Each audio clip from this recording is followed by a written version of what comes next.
Okay. I'm gonna have to try to remember to edit that out of the VOD on YouTube.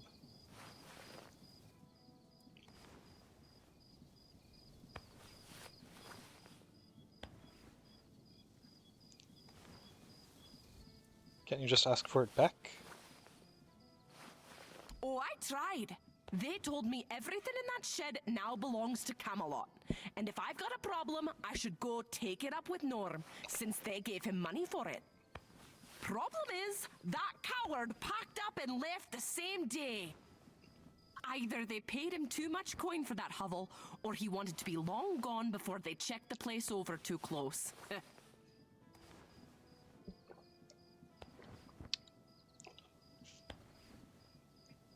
Did he have something to hide? I don't know. I don't go poking around in other folks' business. But Norm, he was a quiet one. Kept to himself mostly. Though he had a temper on him. Rumor has it a debt collector came to his place once and never came back out. Not that anyone ever found proof that he had anything to do with it, mind you. And it's not like anyone here would shed a tear for one of those leeches. But it could all be hogwash. Maybe the fellow just got eaten by something out on the road. We'll never know. Are the Camelot soldiers still there? Nah, they bolted it shut and took off. No clue if they're even using it.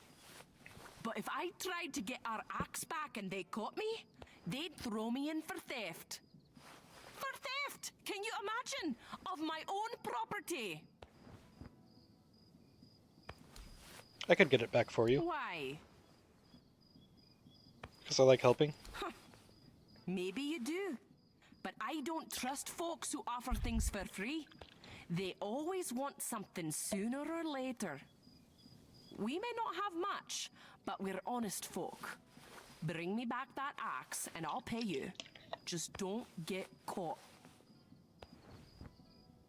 Your husband said you had eggs for sale. Eggs, some veggies. There's no much to spare, but we share what we can.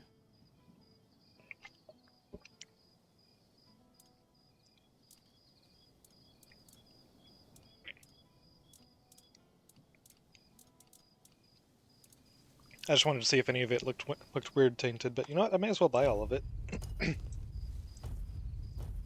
Ingredients are ingredients.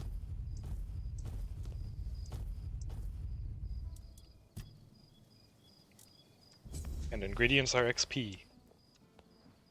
Okay, I can quick save out while I'm out here still. That's cool.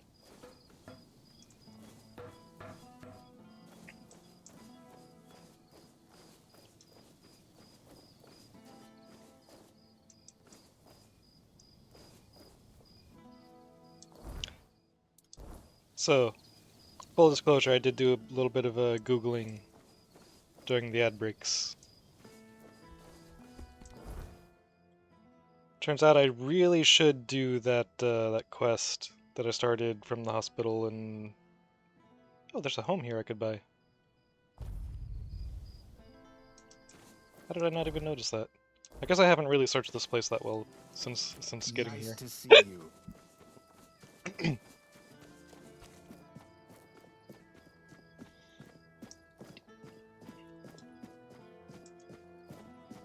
Is this the house I could buy? 50,000! Claim your own cozy corner of Kunacht, complete with rustic charm, occasional weirdness, seepage, and a view of a min here that's totally not dying.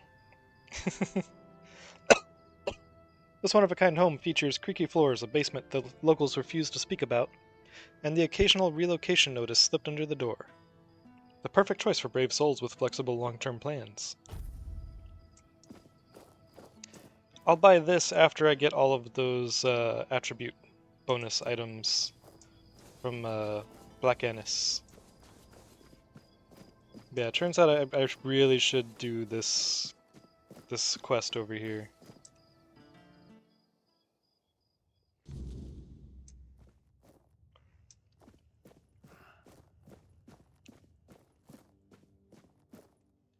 I have been.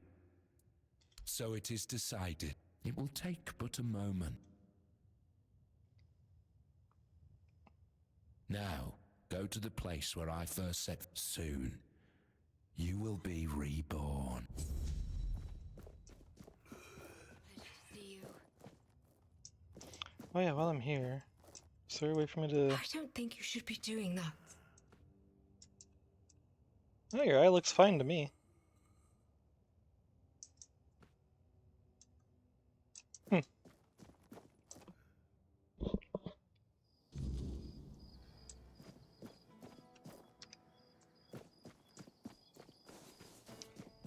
Yeah, this is apparently the quest that unlocks the Red Death skill tree. Which I haven't looked at what it does yet, but I've seen several comments around that it is really, really, really good. And I guess this doesn't like lock you into a bad ending or anything either, so...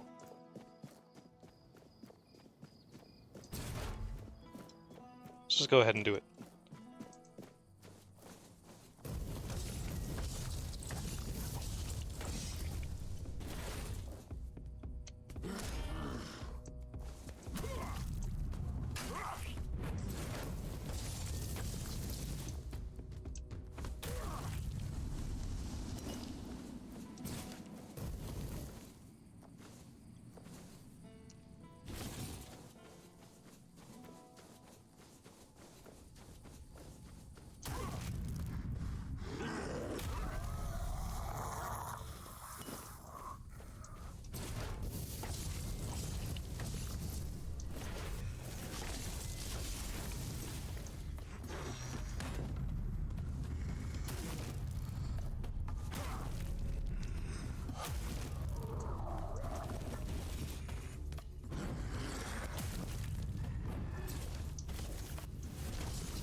Just like... it just planted him.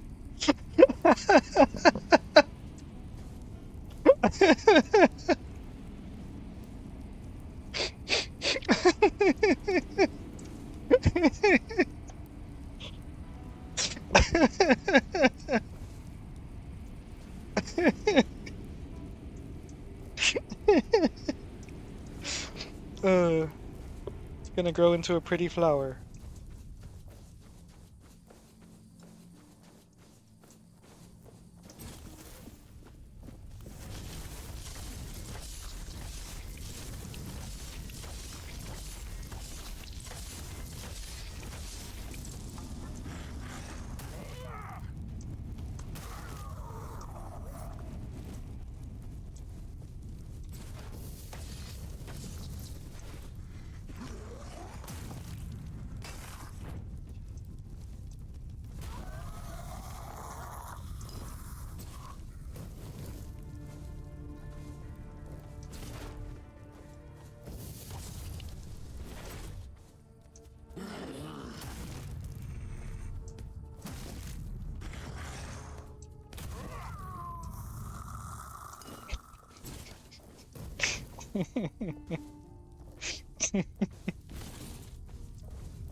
Curious about what's around this way.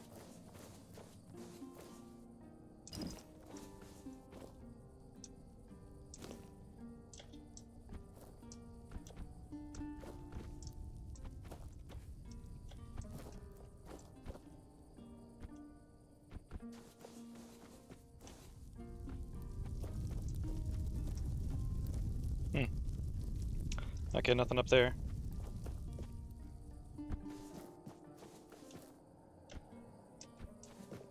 Ooh.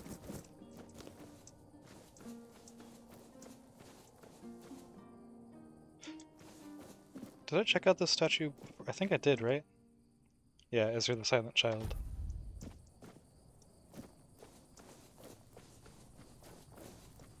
Okay.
There we go, get everybody gathered around.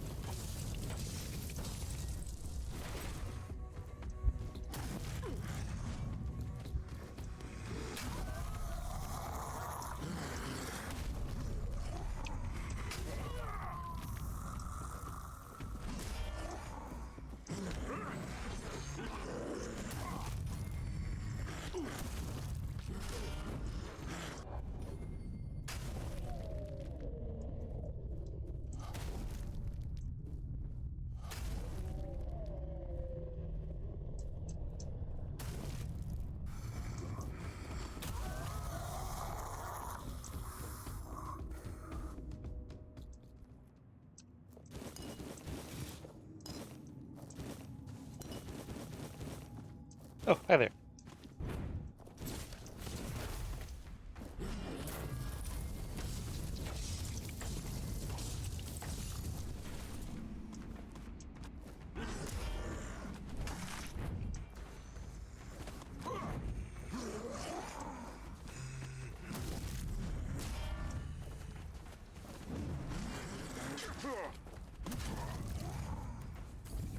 Ooh, that was a little close.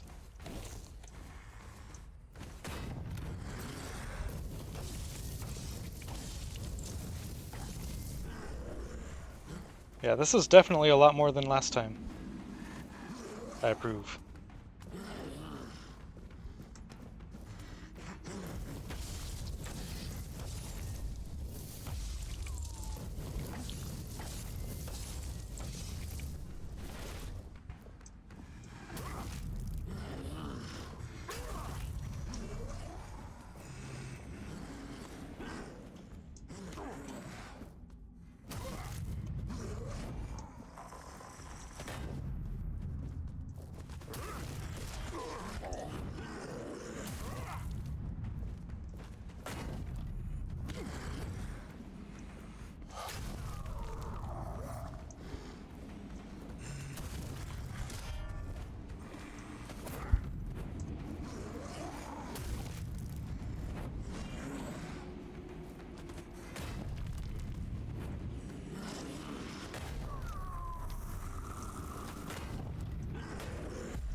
Oh shit.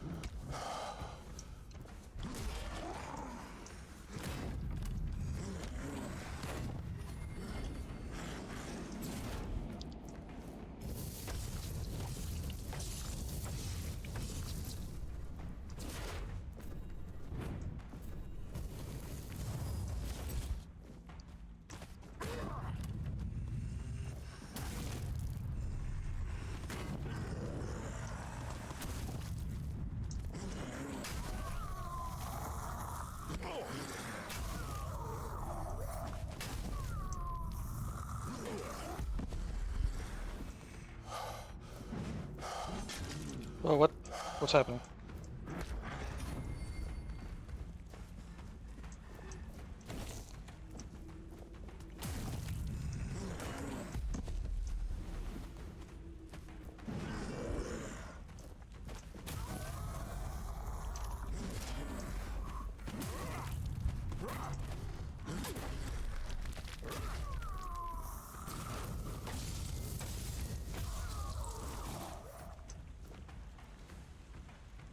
That was fun. I want more fights like that.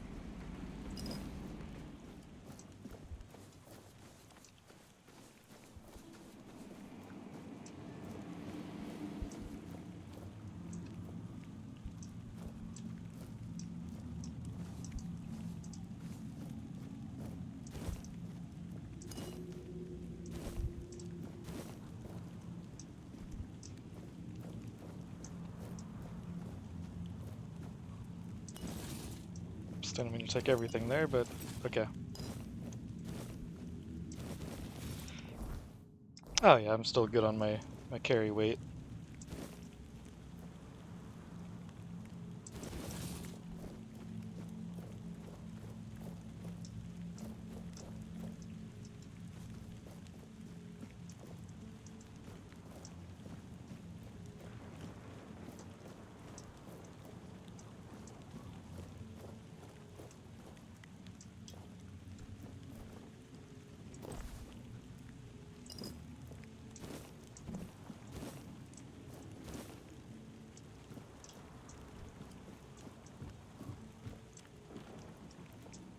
Okay, well, since I'm gonna actually commit to this time.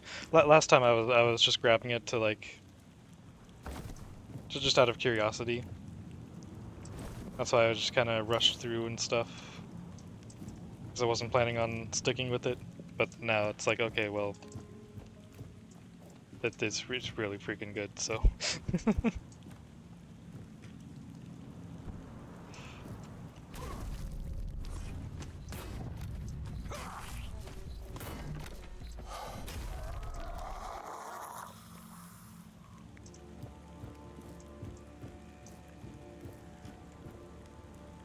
Winter Crone's Wrath. Winter's Crone's Wrath. That sounds so weird. I feel like it should just be Winter Crones, not Winter's Crones.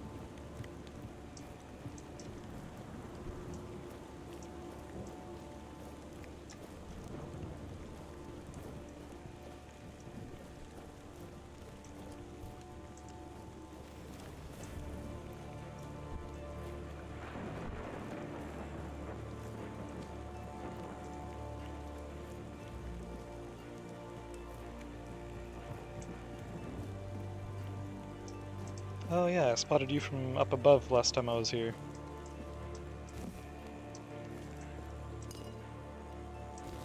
Oh, there's a shovel there that I don't need, but it's fine.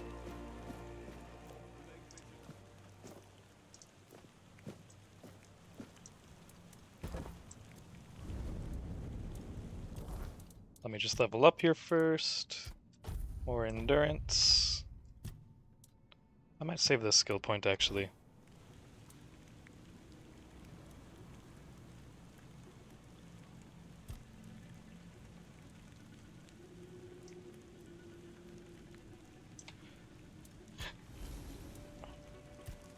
Go ahead and do this.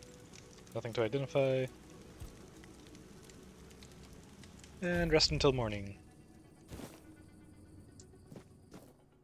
Just making sure nothing respawned.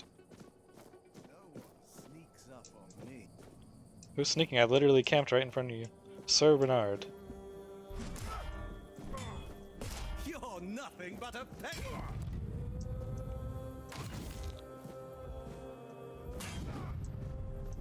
I will be your downfall. Will you?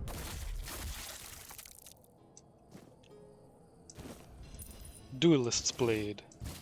Oh, another Umbral Shroud.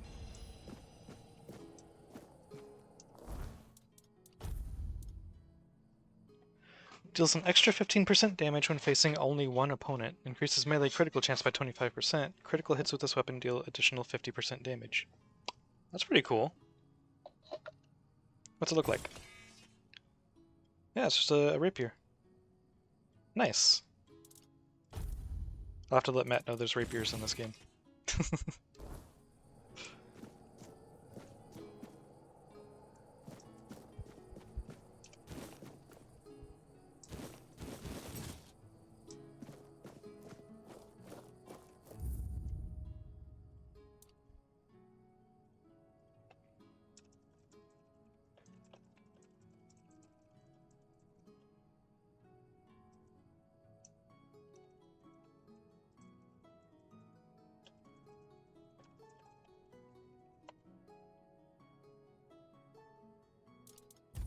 Okay, I messaged him.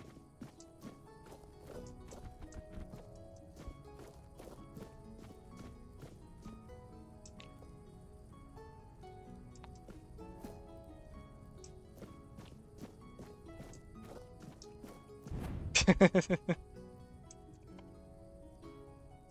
says, and I'm downloading it right now.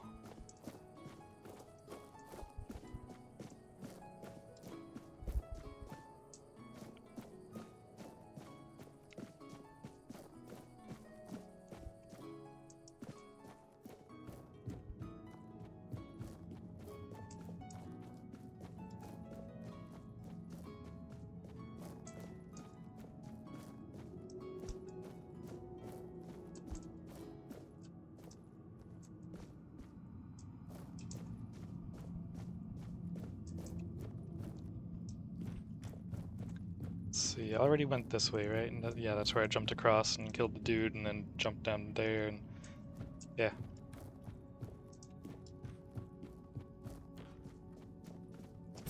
May go ahead and top my health off a bit. There we go.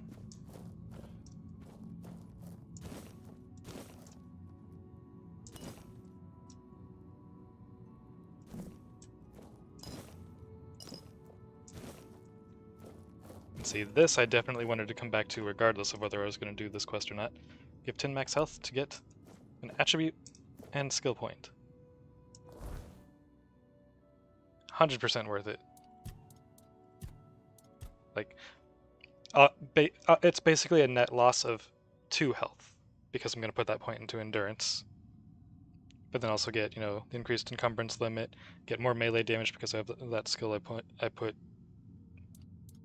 where I get melee damage for each point of endurance, more stamina regeneration, extra skill point, and because my endurance goes up, that means I meet at least one of the stat requirements for the Lancelot armor set.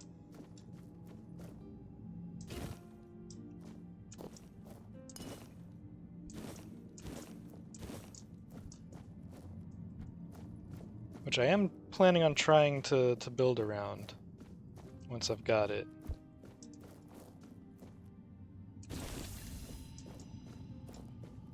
Got that spell again. And I've got 2 of these. Oh yeah, I forgot this.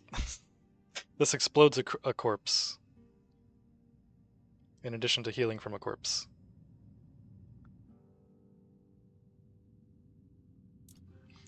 So let me see, it's 5.5 mana per second to gain 3 health per second versus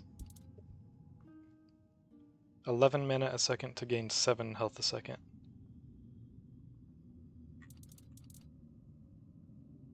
So this is a little bit more mana efficient, I think. Yeah. Well, no. Maybe not.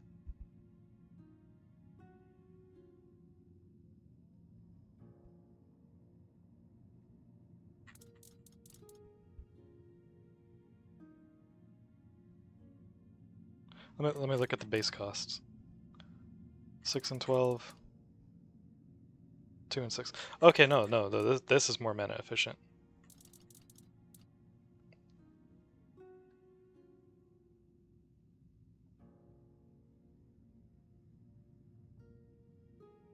Yeah, because for every 3 mana you get 1 health with that. And this is 1 health for every 2 mana.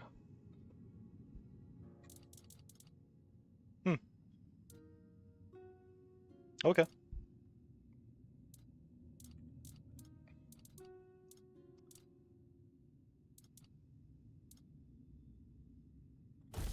Now I was going to replace this with that.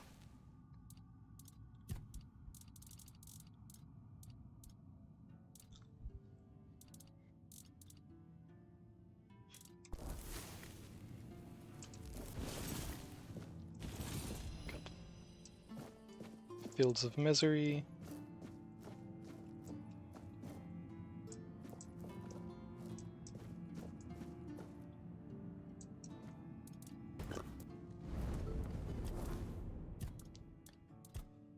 Alright. Got my endurance high enough.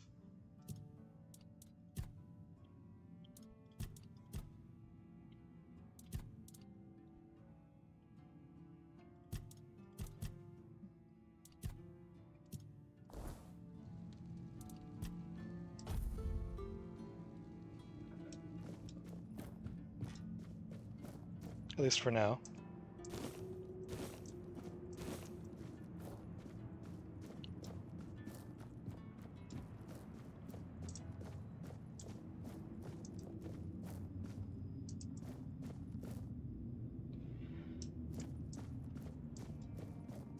I want to explore the rest of this keep up here before I go down that elevator.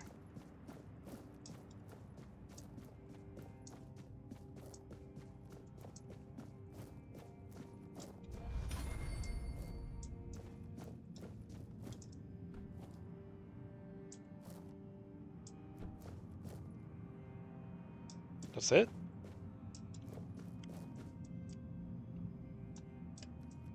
Huh.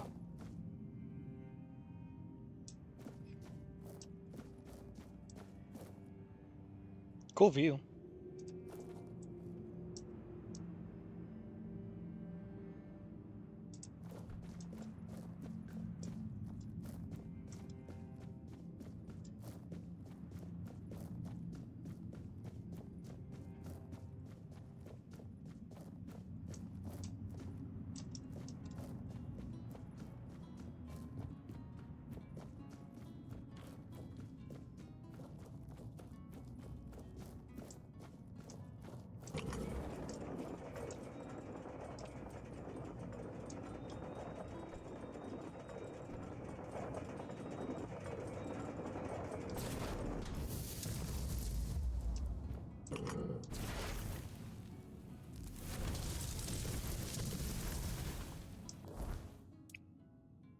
Oh, this might be worth doing too.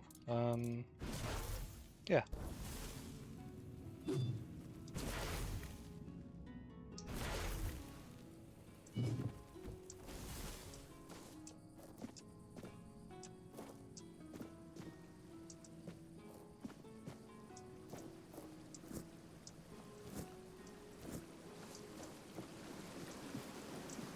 Oh. Some more meteorite. Oh, and some more. And some titanium. Nice, nice.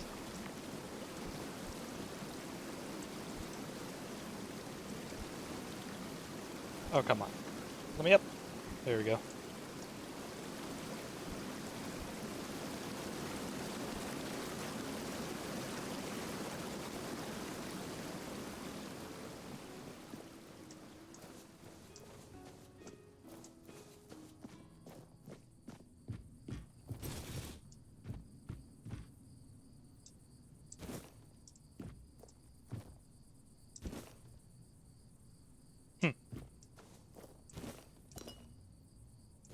A firkin. I just noticed something.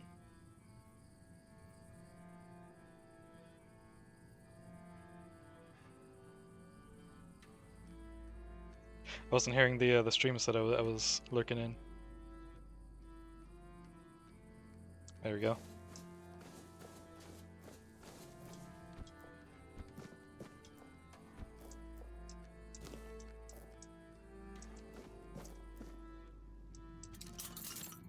Medium lock.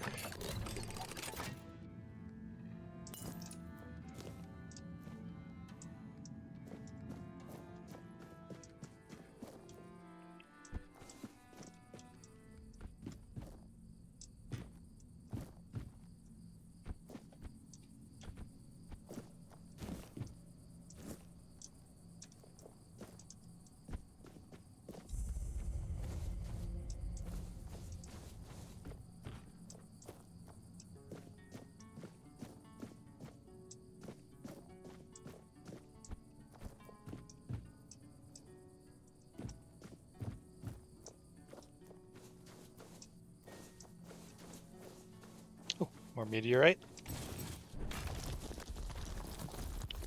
Some iron.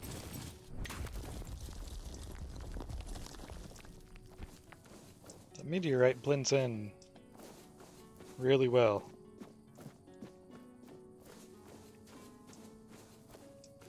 Definitely. Huh. I have a feeling that's not supposed to look like that. Yeah, it's definitely one of the easier ores to miss because of how much it blends in with the rock around it.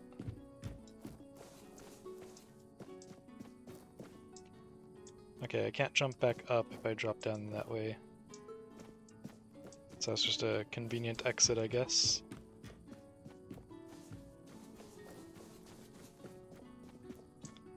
If you don't feel like using the teleport.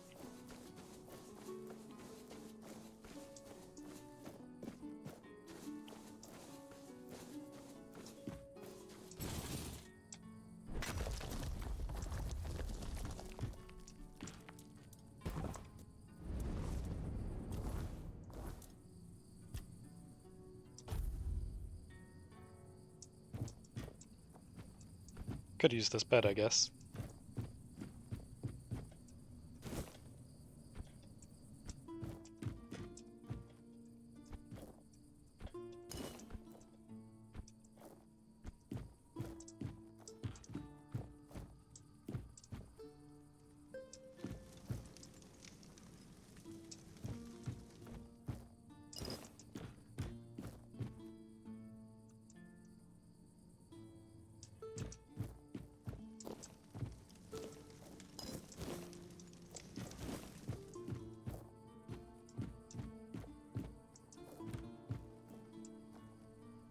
Ooh.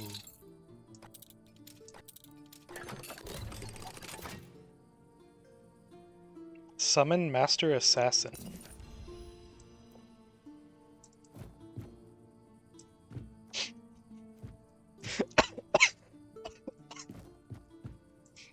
I like to think that just like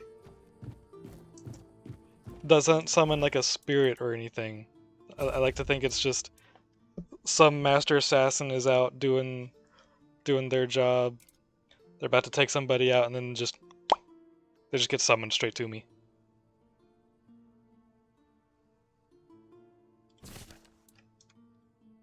I gotta try this.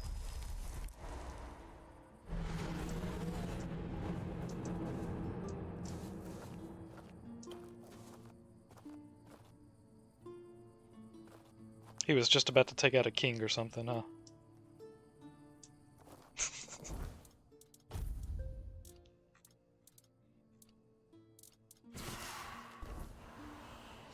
Okay, you can go back to whatever you were doing.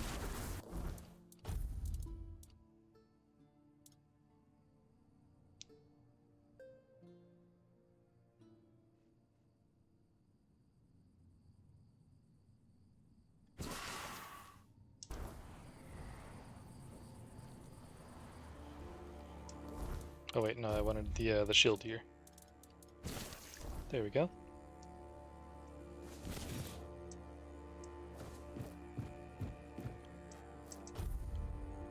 May as well get the well-rested buff. You were awaited.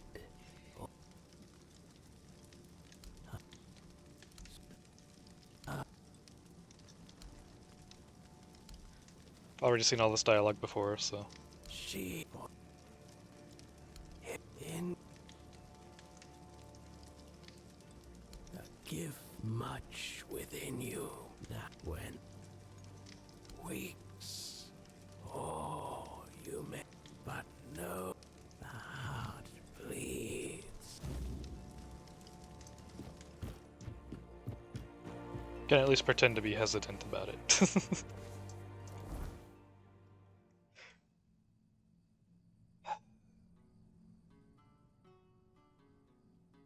Okay, not really pretending, like,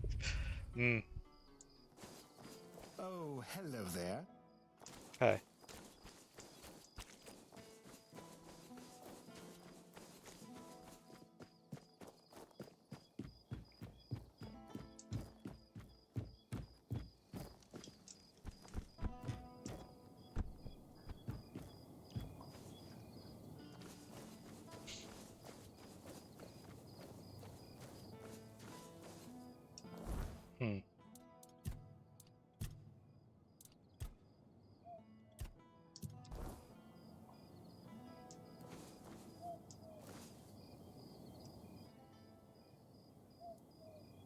No, I've been sent to deliver this to you.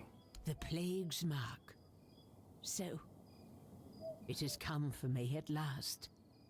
I always knew it would. I prayed for my family, but never for myself. Perhaps this is why. You don't seem afraid. Is there anything you wish me to do? No, my prayers are said. My heart is prepared. Thank you for bringing me this warning. It's more than most receive. Go now. Death will come when it's ready. There's no need for you to linger and watch.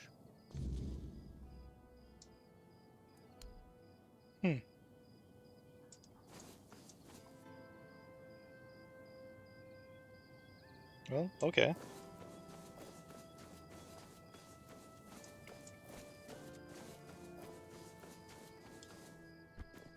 Huh.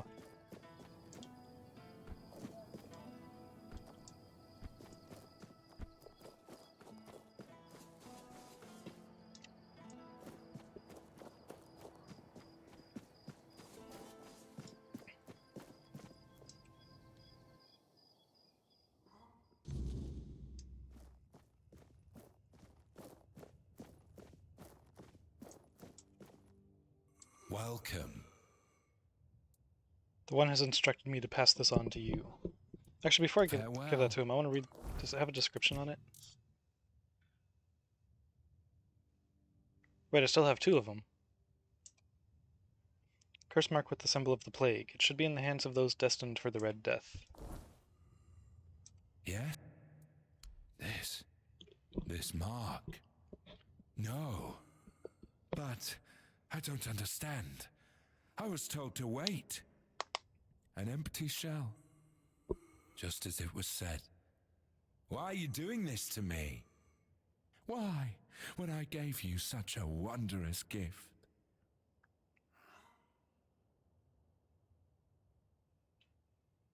Sorry, Ignatius, this was the path destined for you. It's hard to hold faith in destiny when staring at the mark of the plague. That's But fair. I must remain strong. I must remain the hollow shell, perfectly obedient. I am a corpse, anyway. Go now. Let me think. Leave.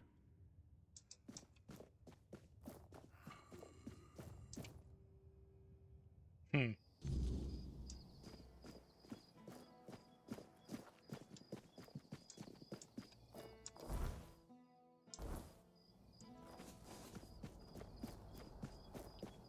Have some spare food or coin?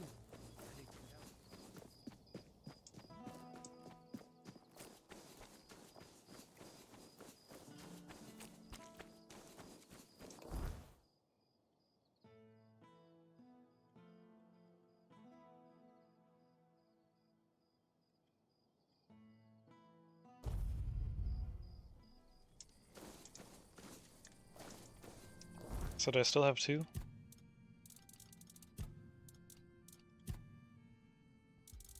No, I have 1 now.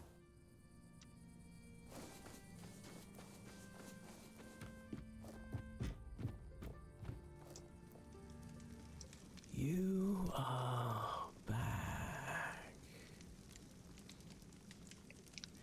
It is done. Ignatius. Una. These souls have taken their first steps onto the path that leads to the embrace of the bleeding heart of the plague. Soon they will begin their final act. 1 last mark of the plague remains. Okay, so that is intentional. Give it to me. Seal my fate as well. What happens next? You shall begin your final march toward your destiny. You will witness what was ordained for you long ago, from the moment you first arrived at the island asylum. How do you know I was at the island asylum? I can feel it. You were sick. You carried the plague. It was your destiny. Fate, however, steered your path in another direction. For a time.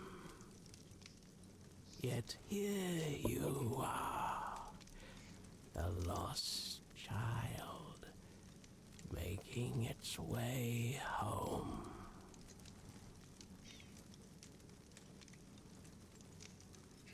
What will happen to you? Like Una, I shall find silence.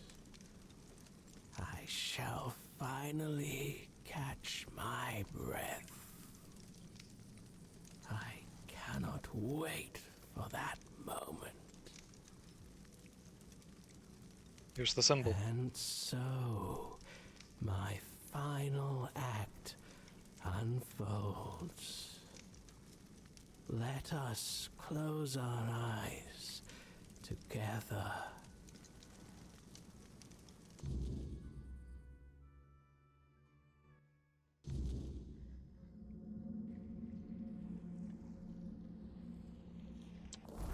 The one.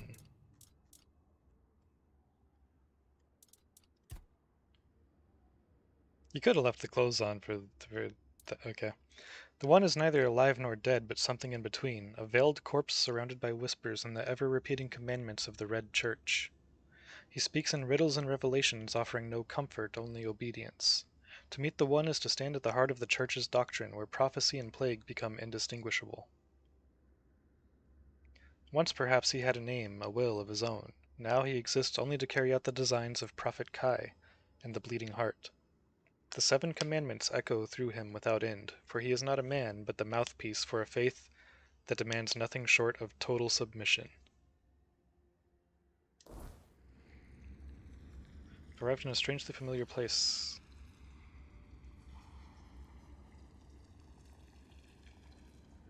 Huh.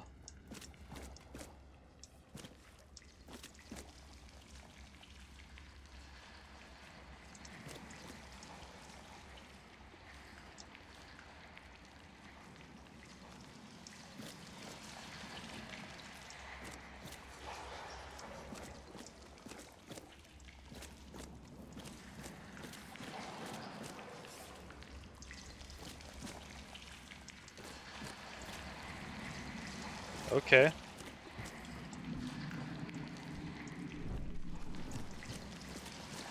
Back at the island asylum, I guess. Yep, the hole is plugged up over there.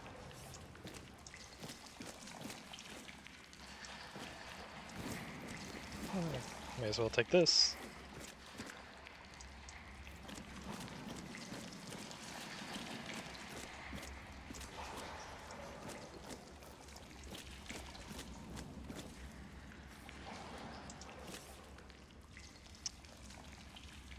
This place is looking a little worse than I left it.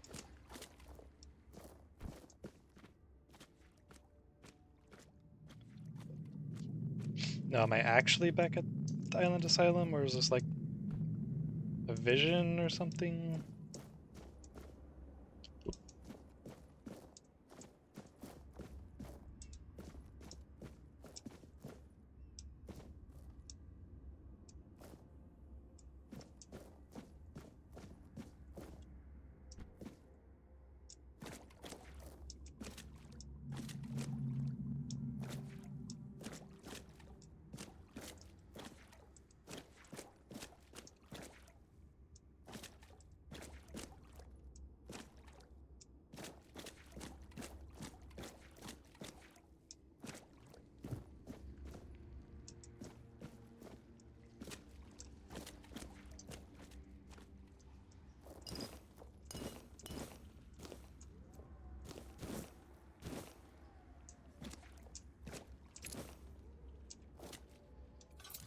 What's in here? Oh boy, burning ember. Bloody groats and bloody potatoes. Hell yeah.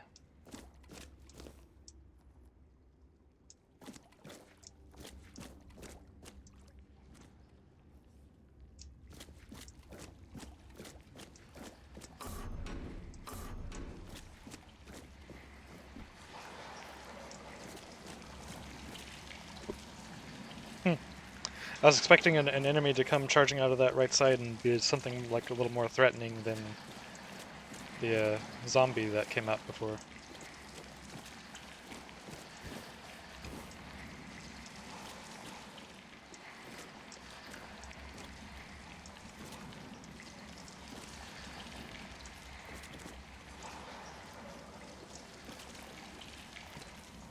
The texture here makes it look like this should be like a secret wall or a secret door. Huh.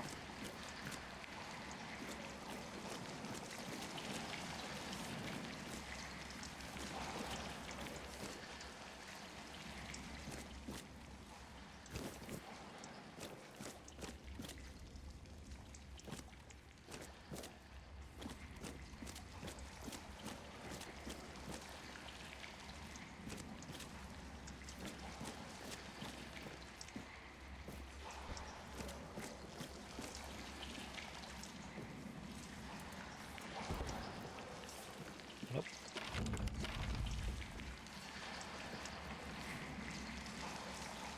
Well, that's different.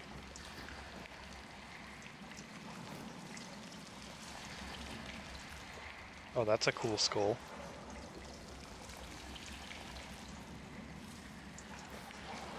I think it's a skull, is it? Yeah, that's a skull. That's not a helmet.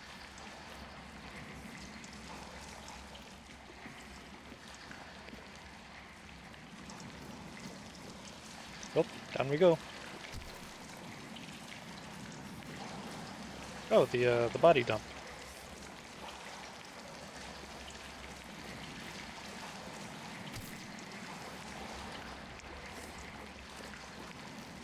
Huh.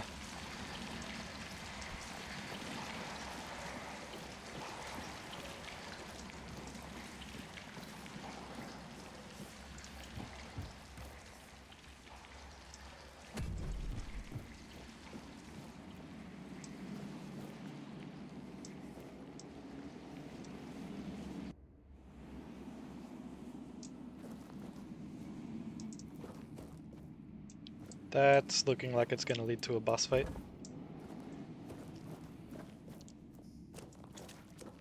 Oh, that's definitely a boss fight. There's no way this isn't a boss fight.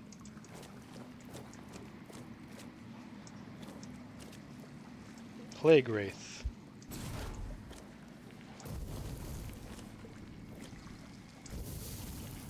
Can you say anything? Do anything?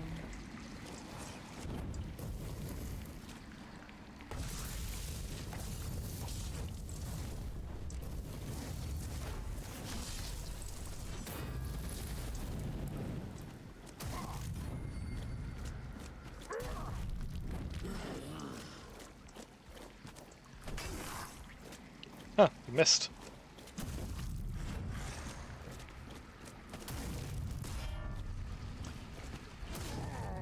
Oh!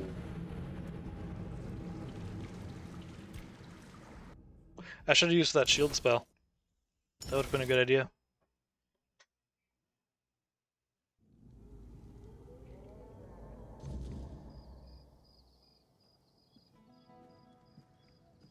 God damn it. All the way back here, okay.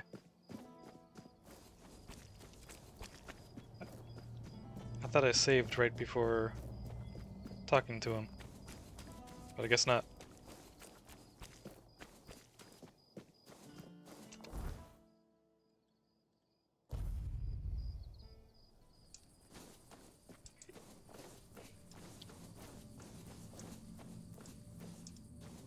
There you are.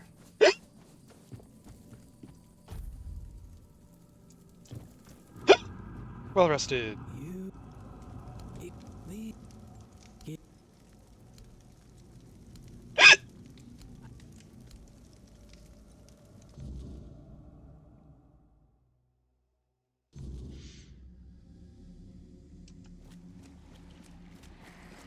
Just gonna speed on through.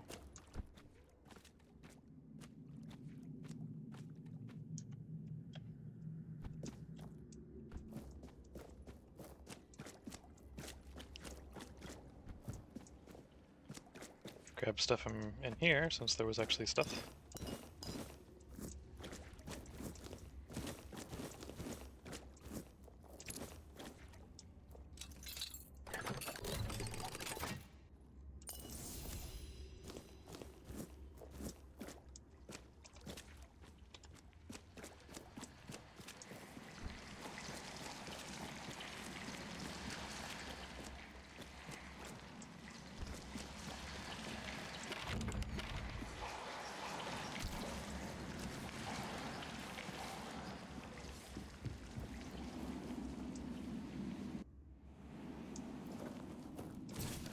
Okay, this time. There we go.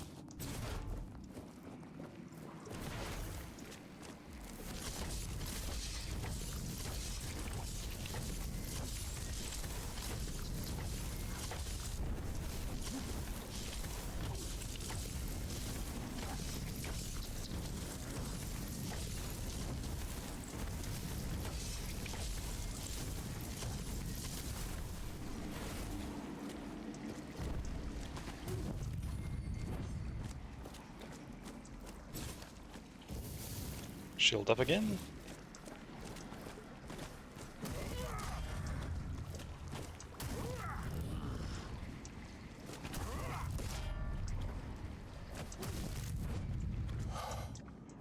Ooh.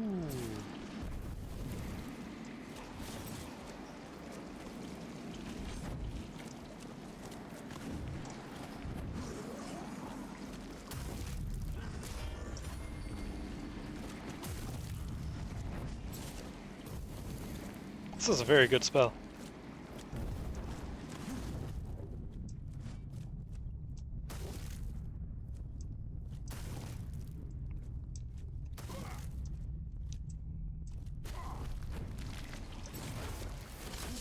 Oh, just...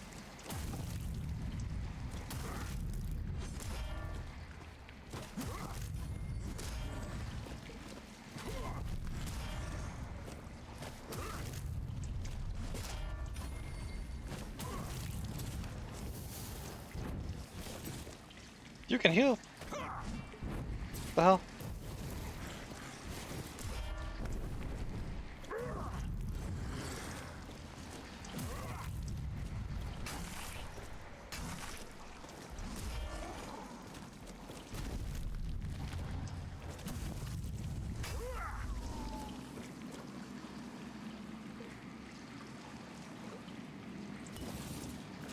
Yeah, take all that.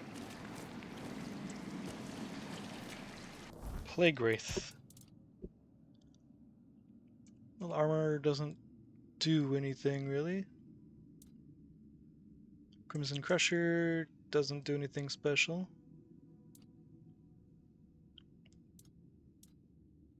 The cape increases max health by 50, that's pretty good.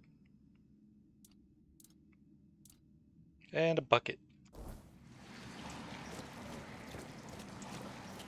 Clearly the most important item there.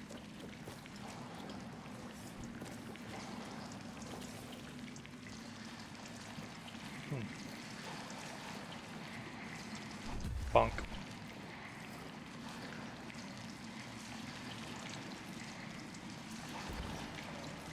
Yep. Still can't place a bonfire.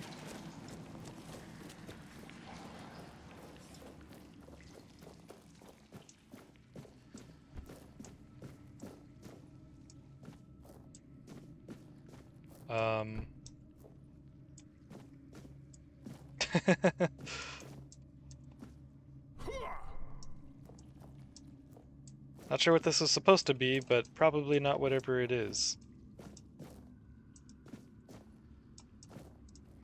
It is solid, I can't walk through it. Huh.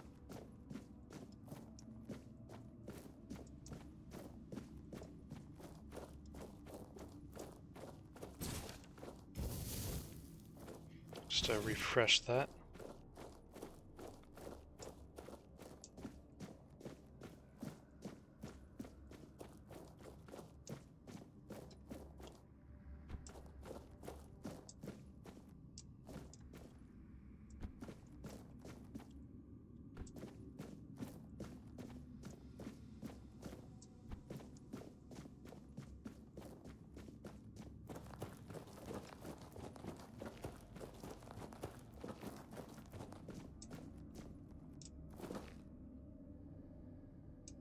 Oh, there's a person there.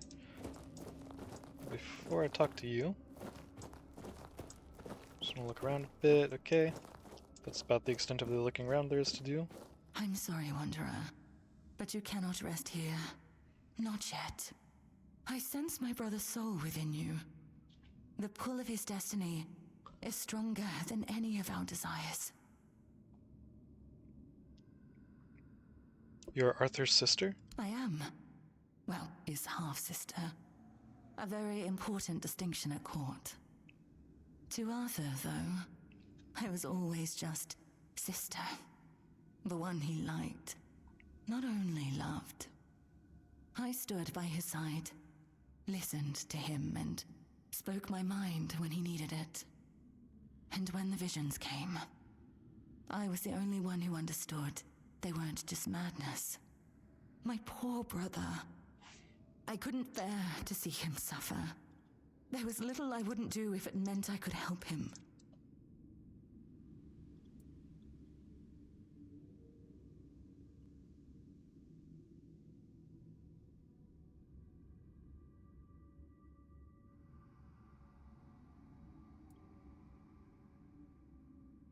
What visions are you talking about? They came with the plague. The land was ravaged by sickness. And Arthur's mind was plagued by waking nightmares. He heard a voice, clear as any other, calling to him, relentlessly, day and night, begging him to return to Avalon. Oh, but how does one return to a place they have never seen before? He'd come to me in the dead of night, afraid he was going mad. But I knew better. I heard it too, though faintly. To me, they were merely echoes of a distant despair. And did you manage to help your brother? In a way, I think I did, but even now I'm not sure. I followed the visions, though most of the court thought I'd lost my mind, or that I'd secretly caught the Red Death and it had taken over my senses. Sir Estor was one of the very few who believed me, and the only one brave enough to join me on my pilgrimage to a plague-ridden land. The visions showed me a place of beginnings, bathed in creeping scarlet. So, that's where we went.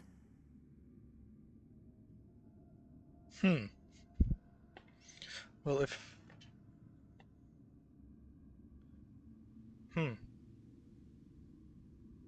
Just thinking, like, if she's here, wherever here is...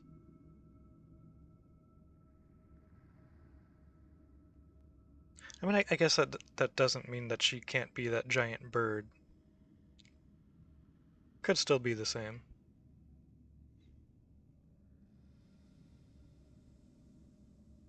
Yeah, I'm still not sure. What did you find? The bleeding heart of the plague. With every step, the voice grew louder. And when I finally saw it, it felt as though it was beating inside my own chest. Each heartbeat was like a knife twisting. A festering wound that could never heal. That's when I understood. The homelands are lost, and Avalon is truly our only salvation.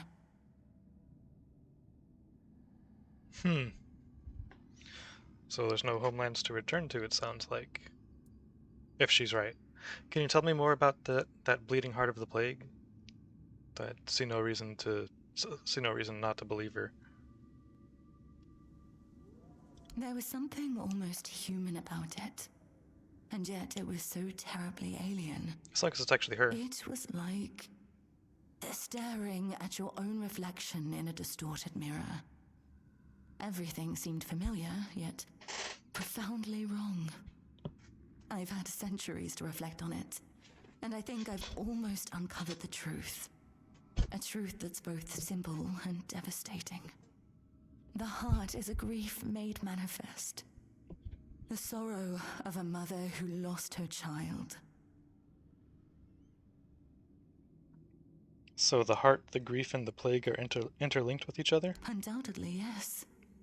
These are three aspects that could not exist without one another.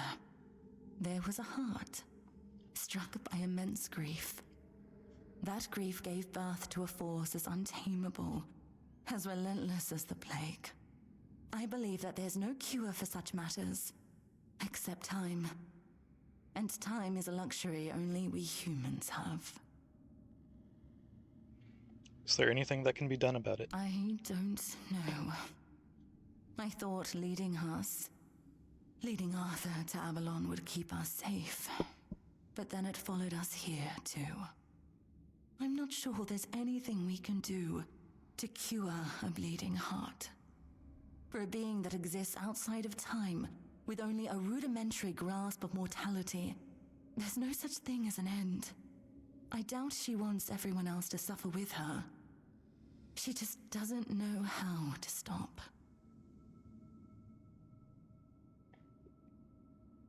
So you saying the heart was why you left the homelands? I saw that staying meant death for all of us. Nothing in the homelands could stop the plague.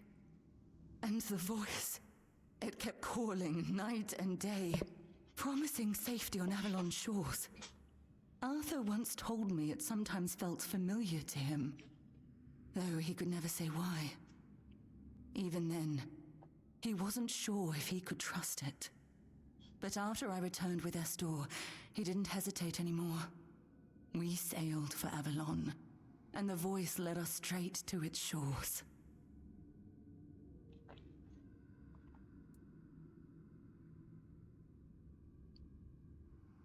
Are you a prisoner here? You could say that. One way or another, every prophet becomes a captive to their followers. Some chains are just more visible than others. The Red Priests like to call me theirs. So, theirs I must remain.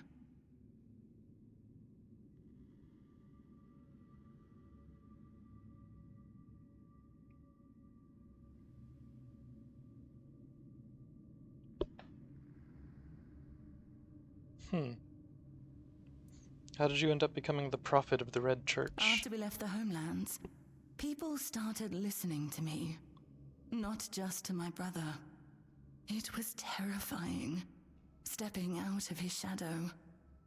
But I did my best to guide them. You see, no one becomes a prophet on their own. They're made by the people who need someone to follow.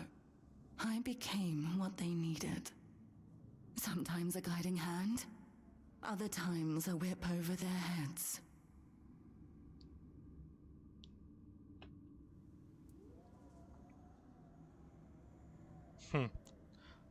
What should I do now? Keep going. Take it from someone who has lived far too long. Some decisions are out of your hands. You just have to make the best of what's left. You'll do fine. You're in excellent company after all. And Arthur, I'm sorry I can't stand by your side this time. But know you're always in my heart, brother. This is for both of you. May we all find peace at the end of this path. Please, take care of my brother. Now go. There's nothing more for you here.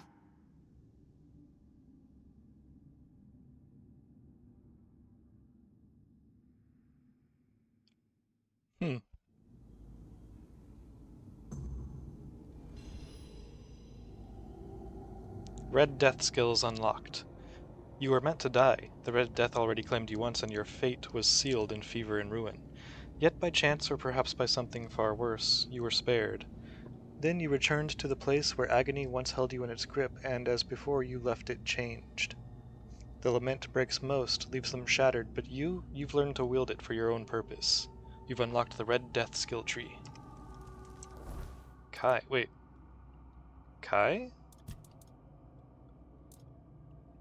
I thought that was Morgan.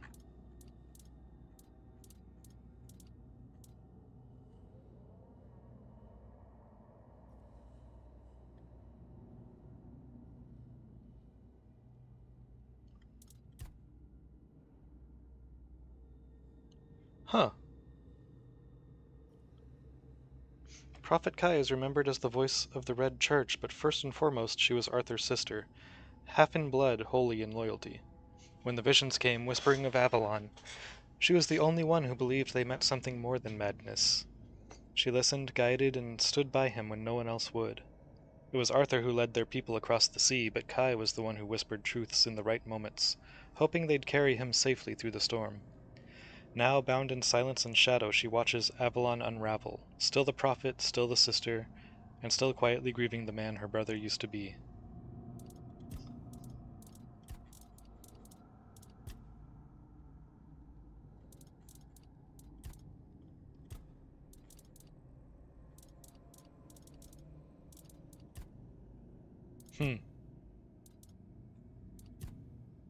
Red Death.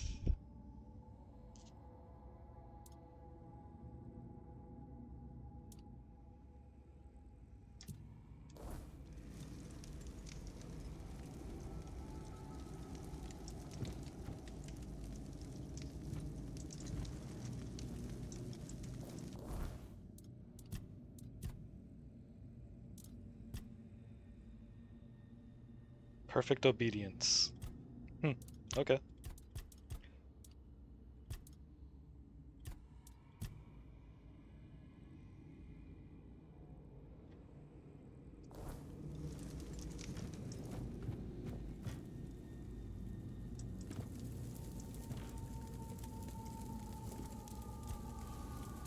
Just fuel this real quick. About Kai. My sister. I didn't think I'd ever see her again. She was gone. I've always felt like I failed her. I was her older brother, and it was my responsibility to protect her. And yet, she ended up taking care of me. And she paid dearly for it. How do you feel about Kai being the prophet of the Red Church? I'm still not sure. Kai always stepped into whatever role was needed and made it fit her perfectly. Blind devotion was never something she sought, but if she thought it served a purpose, I know she wouldn't hesitate. I want to see her only as my beloved sister, but that was never all she was. Kai's life back in the homelands didn't seem very happy. A half-sibling is only halfway to being a bastard, even if acknowledged. Like Morgaine, Kai wasn't well respected at court. But unlike Morgaine, she never met disdain with more disdain. Just pity. The narrow-mindedness of others usually only saddened her. Huh.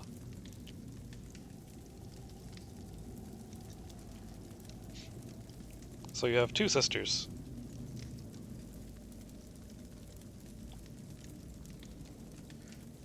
Your sisters seem very different from each other. So the giant bird could still be Morgaine. Morgaine was proud, and she wore that pride like spiky armor. She was also stubborn, never able to admit she was wrong.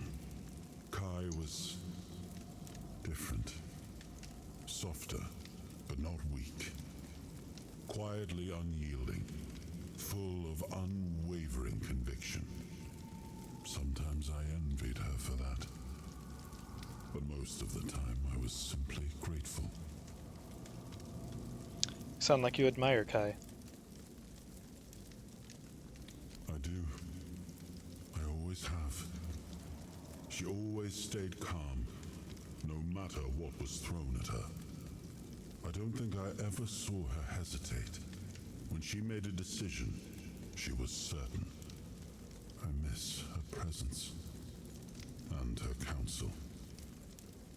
Maybe things would have turned out differently if she'd been by my side.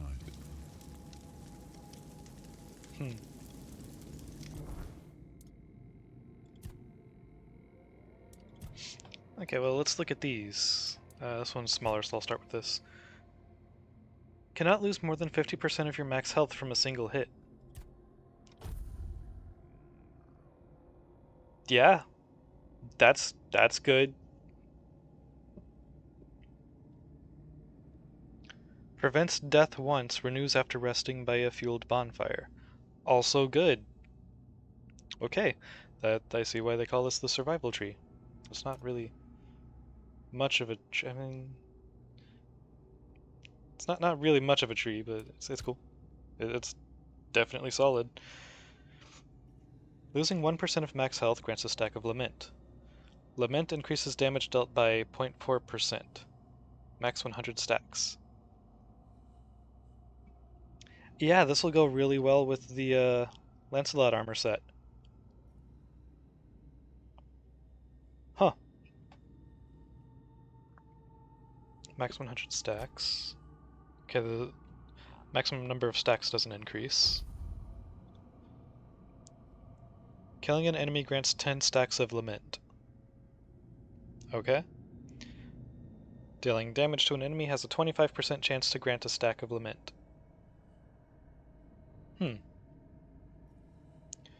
Critical hits grant 2 Lament stacks. Start every fight with 15 stacks of Lament.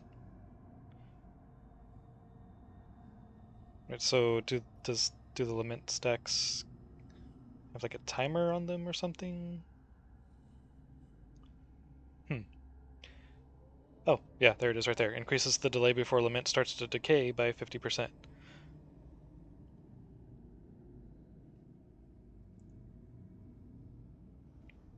Oh, okay, so it's not being at 20%, for example, 20% max health isn't gonna just permanently, as long as I stay at that health, it's not gonna like give me a permanent 80 stacks.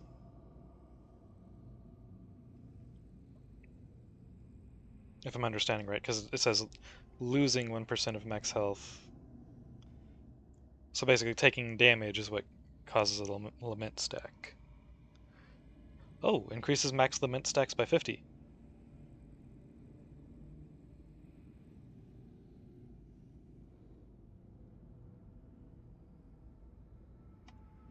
Okay.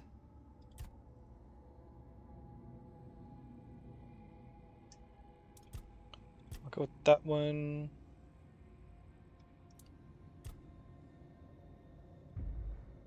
I think that one too.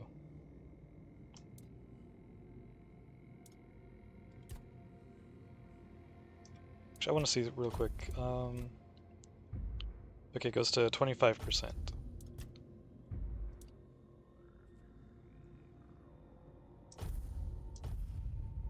Cool. So got a really cool skill tree.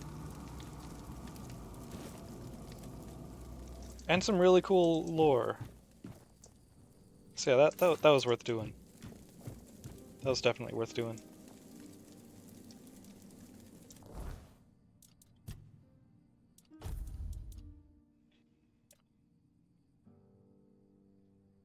The Prophet's Cowl.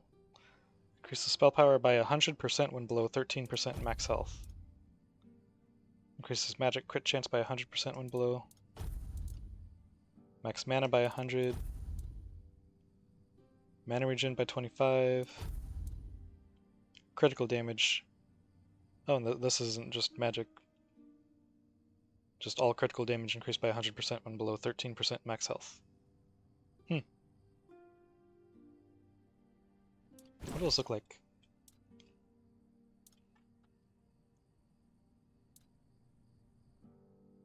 Eh. I like the effect, though.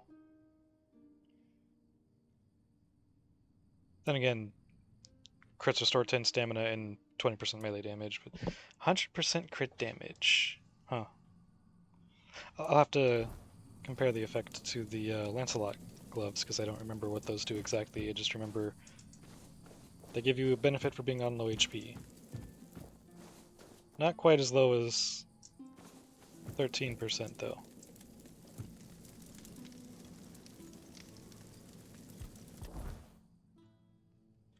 Guess I can just rest until morning.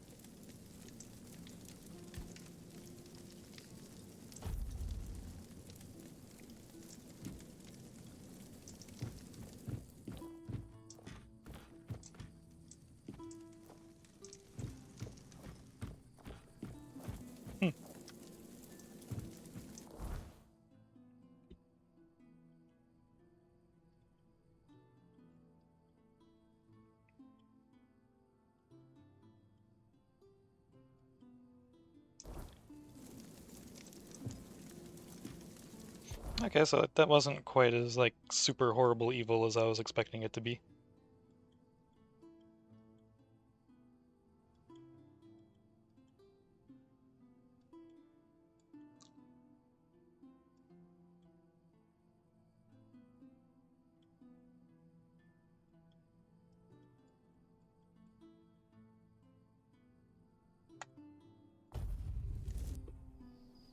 Wait, how much gold do I have now? Still 5,000. Oh, actually, you know what? I want to look at the Lancelot armor real quick.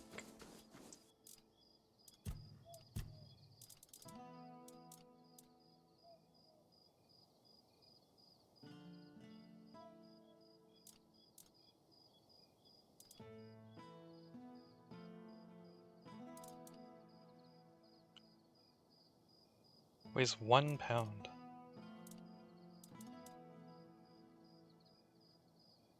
Yeah, I think once I have the requirements for this, so I can actually use it. Oh, increases attack speed by 25%. Okay, yeah.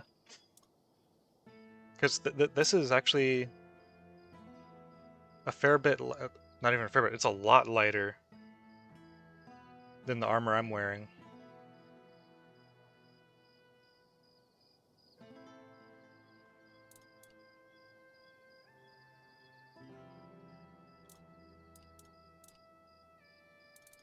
So that's gonna at least drop me to medium armor. It could put me into light armor range. I don't. Let me see.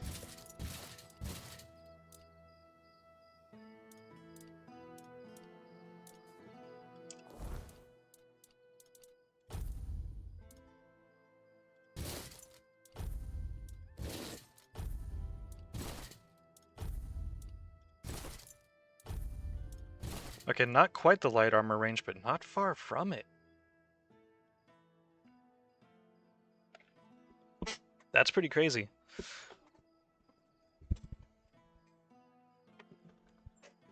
Huh. And then, like, if I do weight reductions on the armor, then yeah, I can absolutely get this to the light armor range, and then, like, let's see, I have.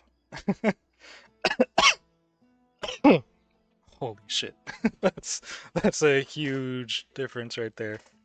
I'm gonna go from minus 10% to all of these things: mana regen, stamina regen, attack speed, casting speed, dash speed, movement speed, multiplier, to plus 20 to from minus 10% to plus 20% on all of those things.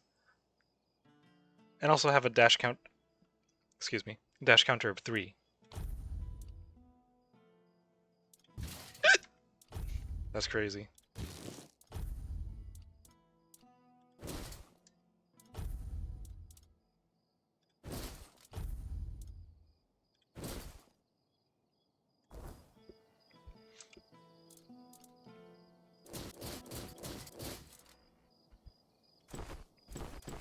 The profit stuff in storage too, because it's cool. Plague Wraith Cape.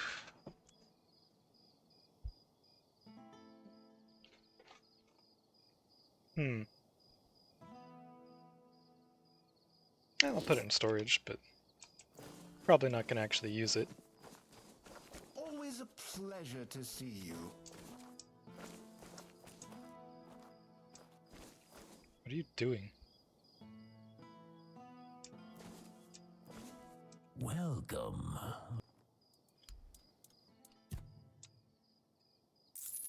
It's all garbage. Oh yeah, you're the one with the Druid's Bane stuff.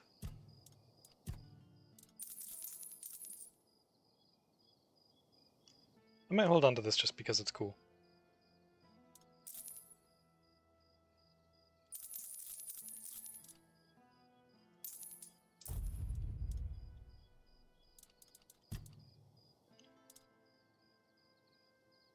Definitely don't need that.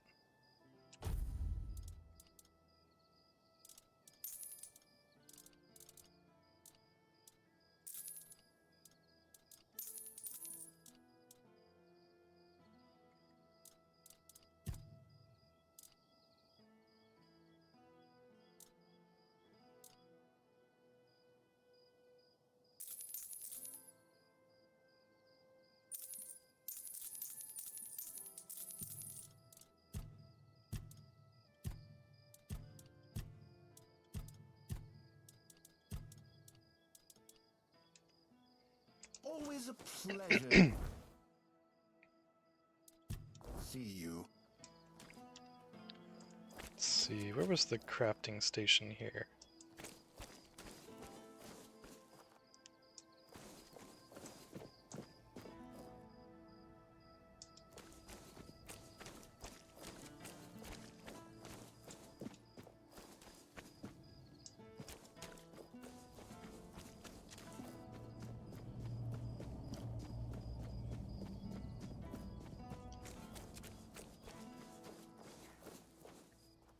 Oh yeah, well, while I'm passing by the hospital again...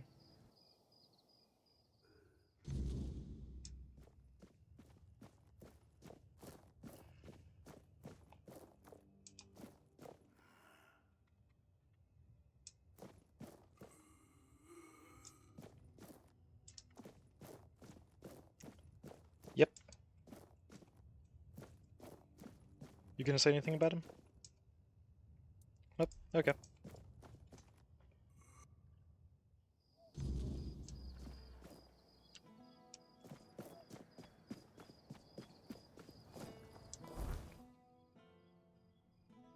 Oh, Craftsman's Row's down there, right.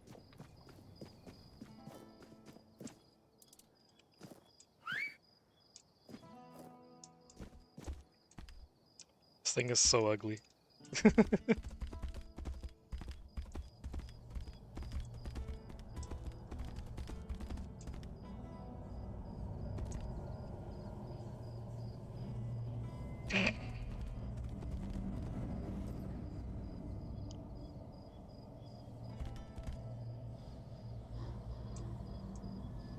Um...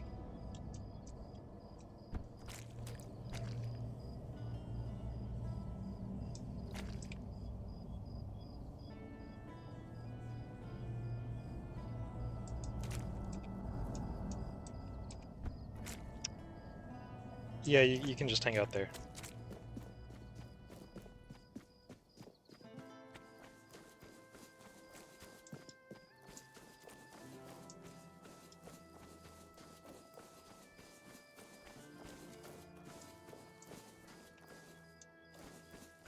Oh, that's a window. I thought there was a paper on there.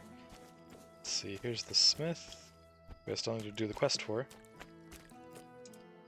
But I'm gonna go ahead and use your stuff.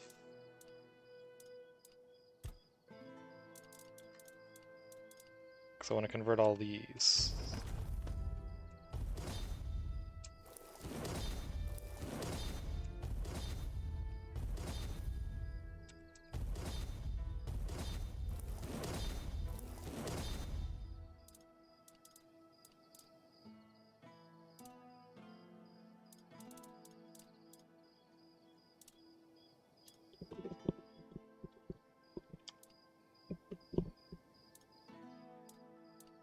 Oh yeah, attach relic.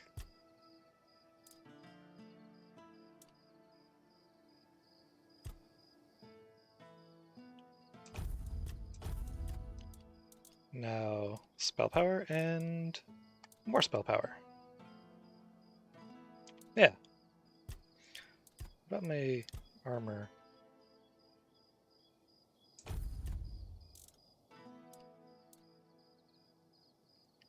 Multiplies stamina regeneration by 1.2. Reduce stamina cost, restore health after killing an enemy, increases incoming healing, increases max stamina, max health, ignites enemies when they hit you, increase mana regen, and max stamina by 3.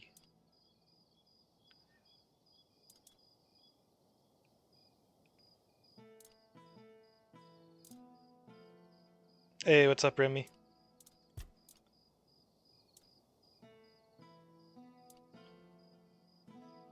Yeah, I'll go with the extra stamina regeneration.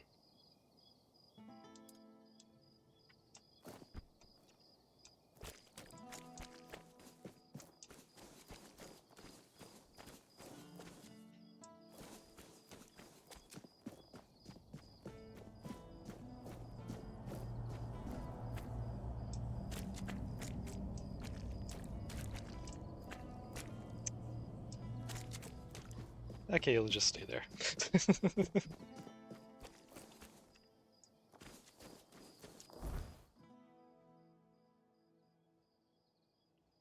Through the cracks. Which quest was this? Shanae asked me to investigate the warehouse. Oh, right. Yeah.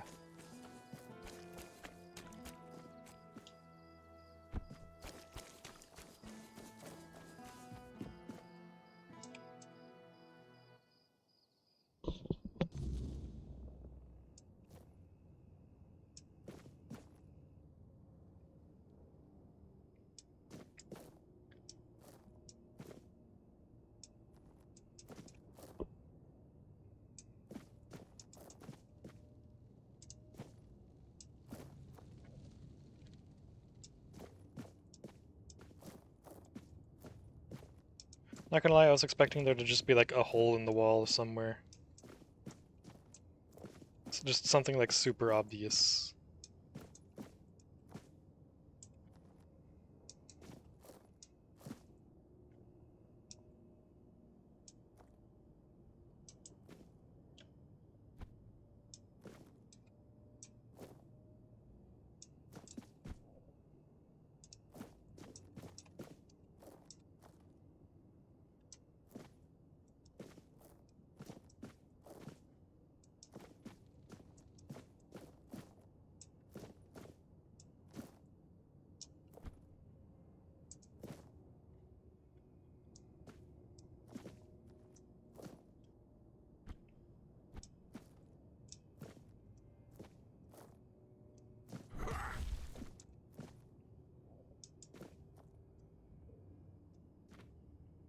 Any secret trapdoors?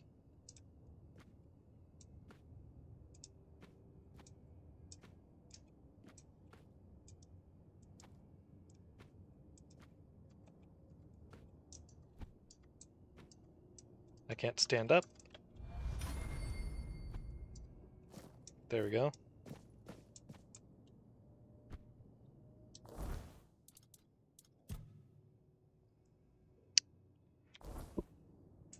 Huh.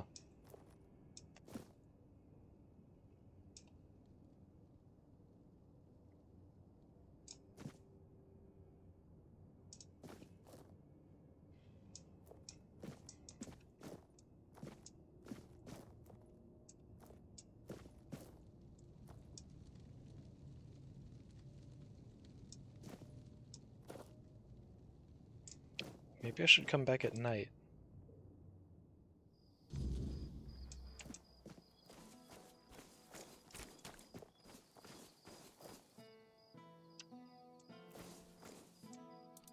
Super sneaky bonfire.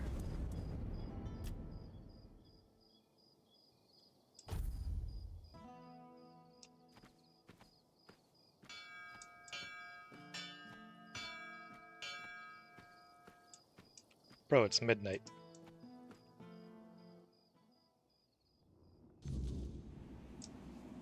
Oh.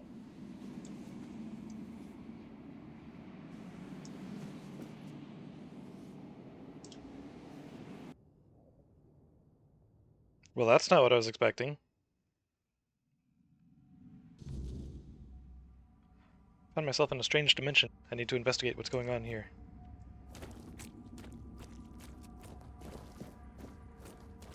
Hi. No. No. Who are you? What are you doing here? Watch out for vampires and evil floor tornadoes. Please don't tell me they sent you after me.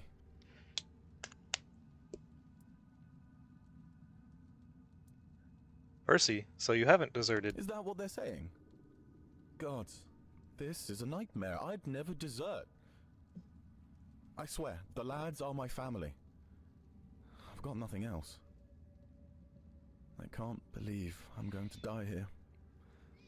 With everyone thinking I'm a traitor. And a thief, too. Doesn't sound like you're too eager to get out of here. Of course I am. But it's impossible. I've searched every inch of this place. And there's no way out. Things still fall in from time to time. But that opening only works one way. So, I'm sorry, my friend. But we are well and truly stuck here. At least there's food. But if they move the supplies, we're done for. It's fine, I'm the main character. If there's a way in, there's a way out. I'll find I it. don't envy you your hope. I know what it's like to lose it. But, go ahead. I remember what it felt like to have something to do.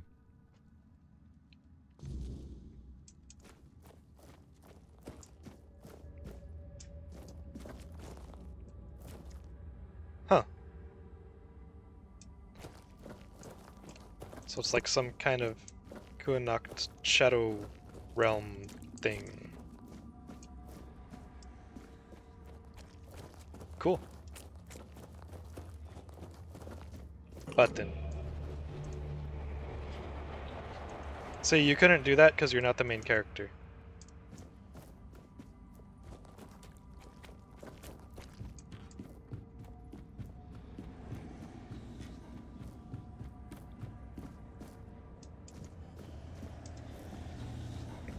Button.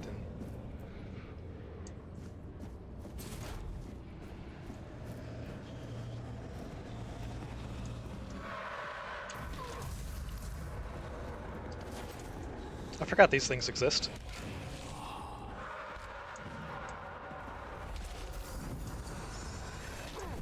Faye, oh shit.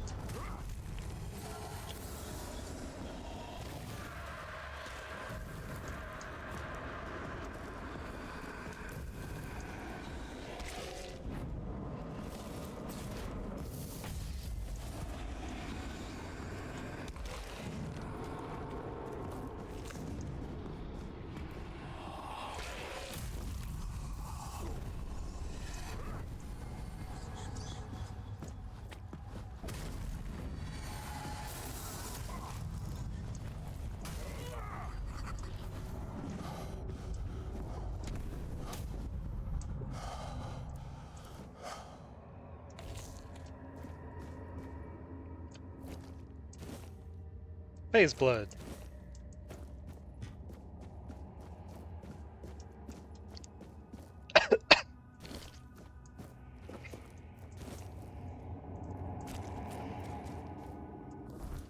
Okay, let's read the entry on Faye.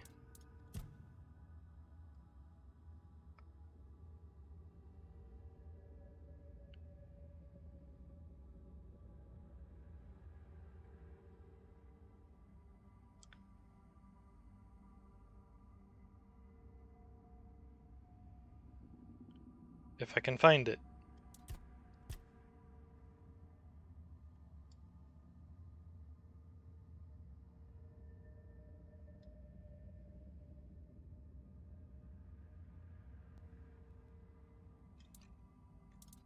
The hell?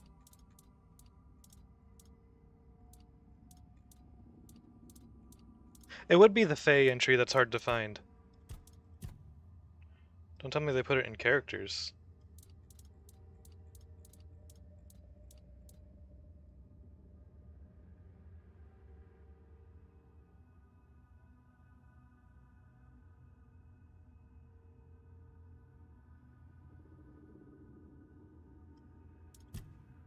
Lore? Oh, it's in lore, okay. The Fae are exiles from a realm more chaotic and cruel than most minds can fathom. They slip into Avalon through ancient gates or are pulled here by bargains, sometimes deliberate, often unintentional. While some Fae seem harmless, even helpful, most are far from it. Their deals are riddled with traps designed to ensnare the desperate and unwary. They rarely lie, preferring to twist the truth into a weapon sharper than any blade. Far more dangerous is the Fae host. A merciless force of hunger and fury, they offer no riddles and no bargains, only blood and ruin. Few survive such an encounter, and those who do carry the scars forever.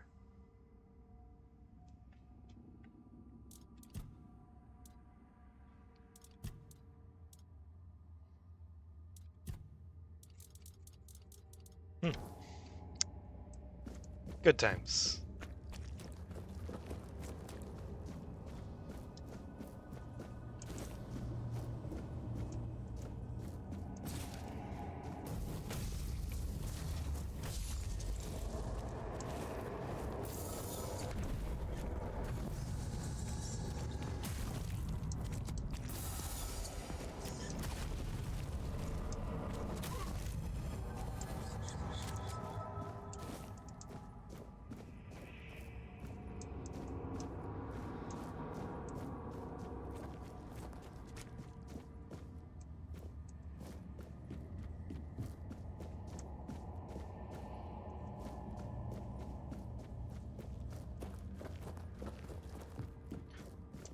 Probably can't drop a bonfire here. Nope.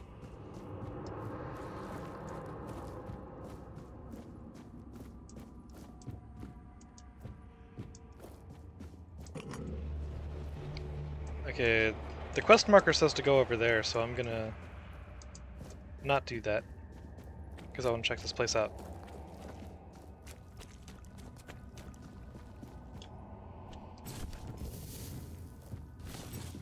Refresh the shield spell.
Is that it?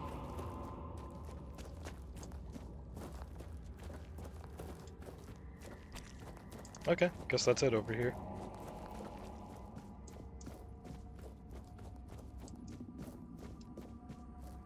Anything this way?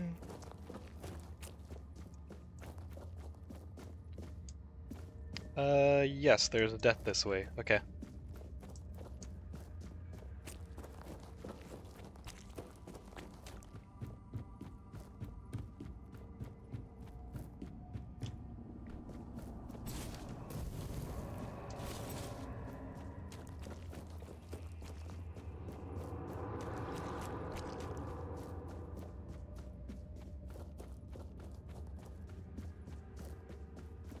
Another guest.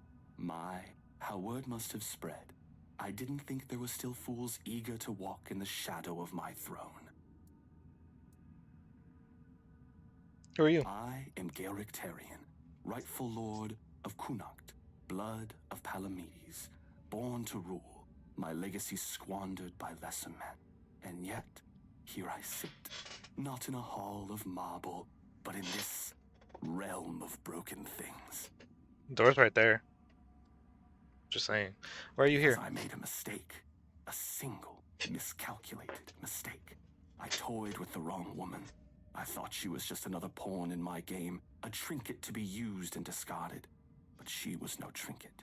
She was a Bandrui, a woman of power, of the old ways. And she cursed me for my arrogance. And all I wanted was to live longer.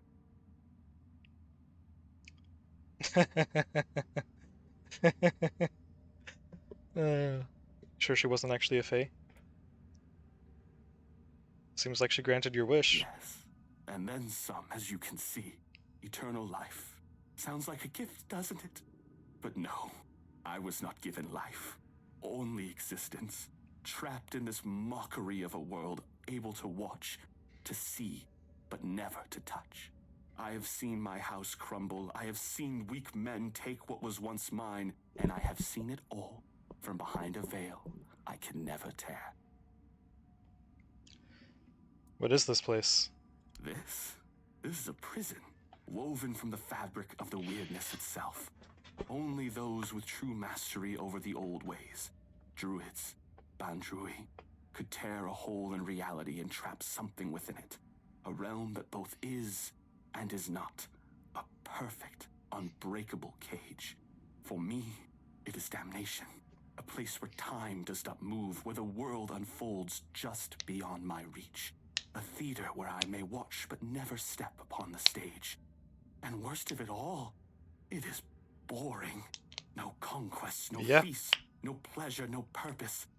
Just an eternity of watching lesser men fumble through history. Somehow I found my way in here, and so did the Camelodian soldier I was searching for. When the veil between worlds is thinning, the weirdness does not break easily, only when the fabric of reality itself begins to fray. My prison and your world should never touch. And yet, here you stand. It seems the world outside is shifting, twisting in ways it was never meant to. And when that happens, things bleed together. A tear like this should not exist. And yet somehow, you've slipped through. Whether that's for good or ill, I suppose we'll find out soon enough.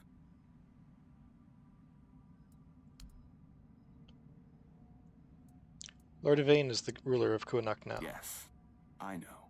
You think this prison blinds me? No, I see the world. I watch my bloodline waste what was once carved in iron and fear. And Yvain, he is the true downfall of House Tarion. A soft-bellied fawn, too weak to hold the reins, too fearful to demand what is his by right. He is not my heir. He is the ghost of a great house, waiting to fade.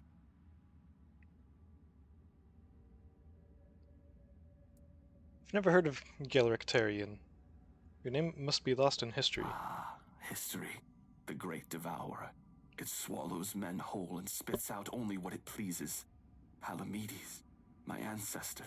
His name endures, woven into the fabric of Avalon like a golden thread. But me, I am the frayed end, the unraveled strand, cut away and discarded. And why? Because I ruled not with honeyed words, but with truth. Because I did what was necessary. Kuanok was mine. My name should have echoed through the ages, carved into stone, whispered in fear and reverence alike. And yet, here you stand, proving what I have long suspected. I was not lost to history. I was erased. You don't seem like a very gracious ruler. Gracious? You mistake me for a king who begged to be loved. Gracious rulers are forgotten. Merciful kings are overthrown. I ruled with a firm hand because Avalon demands it. The weak do not last here. Did my people fear me? Perhaps. But they obeyed. And obedience is the only thing that truly keeps a kingdom standing. Tell me, would you rather be adored and forgotten, or feared and eternal?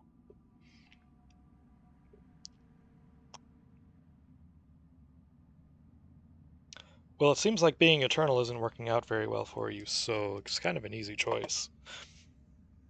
Seems to me you were feared and forgotten, hence the Weird Realm prison. Clever. But this was not history's doing. This was her doing. A Bandrui's curse, not time's judgment. And yet, what's the difference in the end? Whether by time's hand or by hers, my name is dust. My throne is tainted. And the wretch who calls himself Tarion sits upon it, a hollow shadow of what should have been. I believed eternity was the right of kings. Now I see it for what it is. A punishment, fit only for fools. Can your curse be lifted? I don't know. I cannot be killed. Not by blade, not by fire, not by time itself. I've tried everything. More times than I care to count. So unless you hold power equal to the one who cursed me, I wouldn't bother reaching for your weapon. You can always duel me, and die for my amusement if that suits you.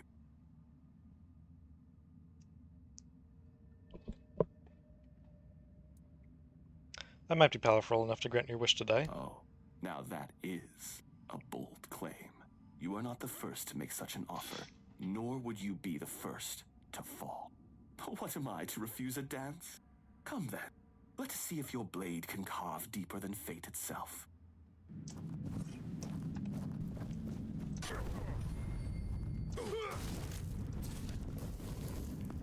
Why are you healing if you want to die?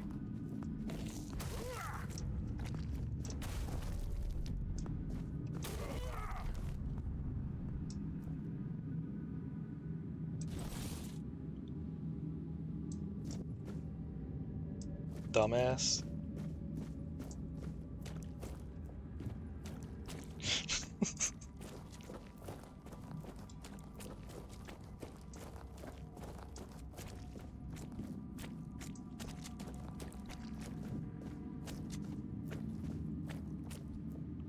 Before I go through the portal, I want to go talk to this guy and make sure he doesn't get left behind.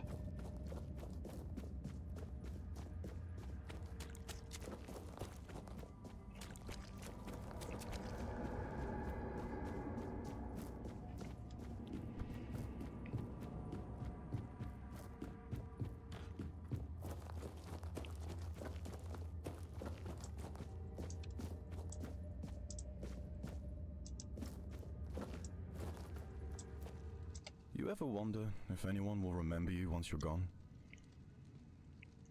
You know, talking to someone again feels almost unreal. Okay, well, can't say anything to him, so I guess he's just gonna come out with this automatically. I don't know.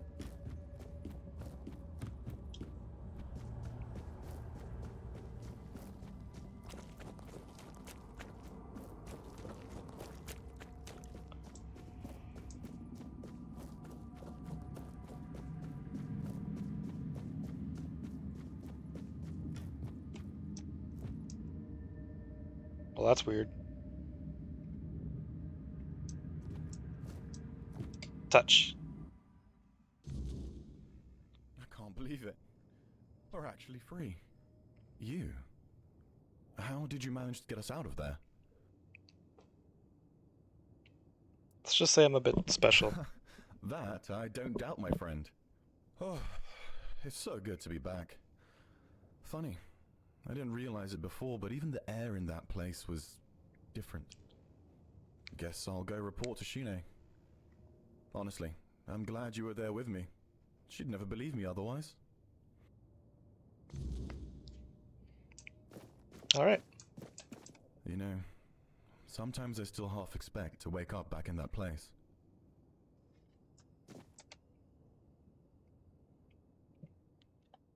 Well, that's taken care of.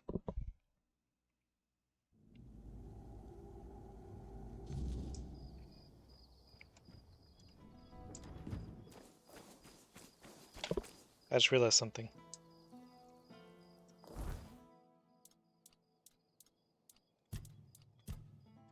Wrong one. Here we go. Red Death.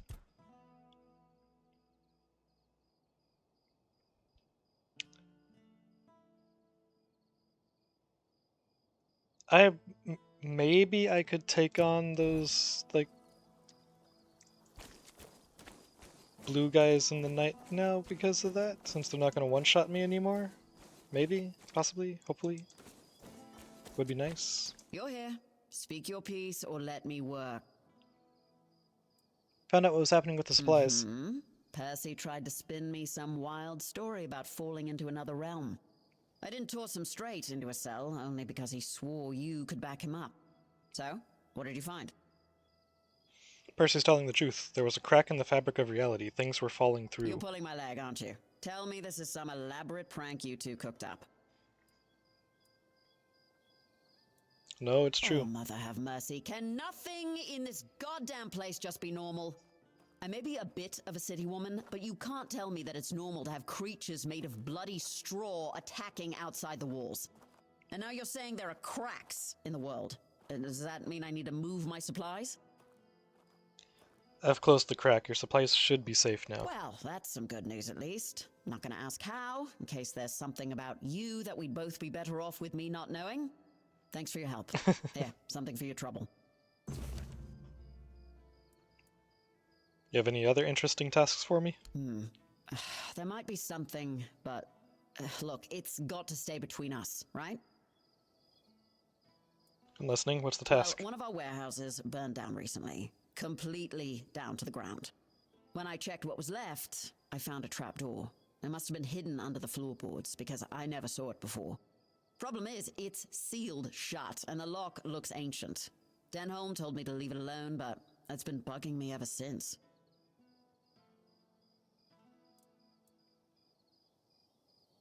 Have you tried picking the lock? No, because I don't know how. I'm an officer in Camelot's army, not a bloody thief. Despite what the locals think of us, we don't go around stealing everyone's stuff. Just almost everyone's stuff. Wait, so that's it? You're just curious? Yeah, I am. Really bloody curious. Can you blame me? There's not much here in the way of distractions. And who knows, you might find something useful down there, even if it's just more space I can use for storing supplies. I'll look into it. Let me know what you find, even if it's just a pile of rotten grain. I just want to know and be done with it. Oh, and one more thing. There's someone in Kunakt who could help you get through that lock. Name's Filth, lives in what's left of the Eastern Tower. You're telling me there's a person named Filth who lives in Kunakt's walls? Yeah, well, of all the things I've seen in Kunakt, at least I know Filth is harmless and knows everything that happens around here.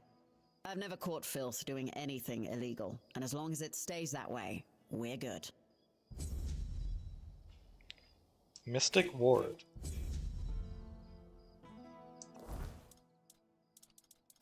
What do? Light cast buff. It doesn't have a heavy cast, okay. Creates a magical shield for 120 seconds, fully negating the next received damage and dealing magic damage to all enemies within 4 meters. Oh.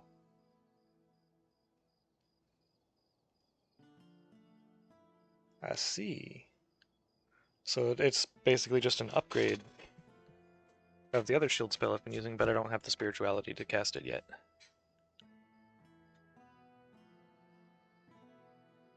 Okay, that's cool. Sunfire Short Sword.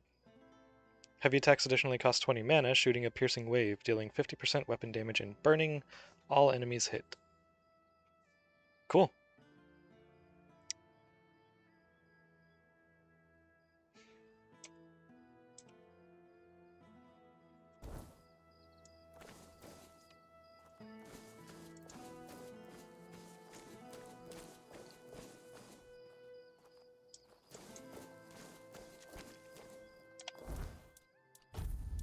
Hmm.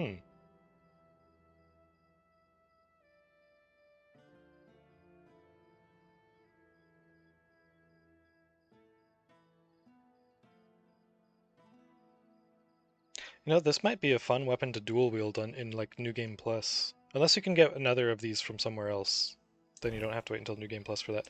I might hold on to it because that might be fun. Okay, I'm gonna call my horse and there you go. Now you're unstuck.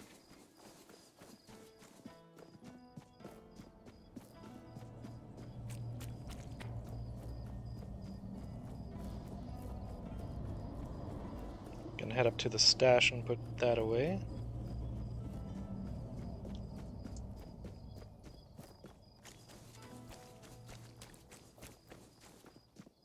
Oh, hello there. Hi, you're very enthusiastic.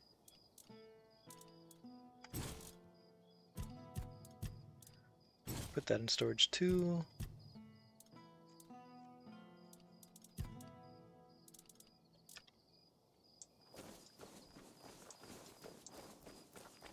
If it's quality you...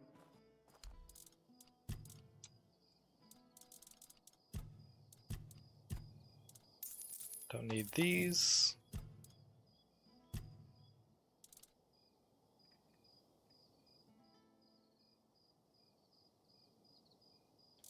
Okay, just making sure I don't have more than 2 copies of any spell.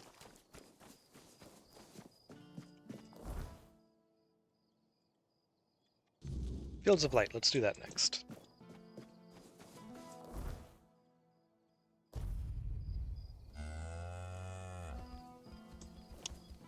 I agree. Can I pet the cow?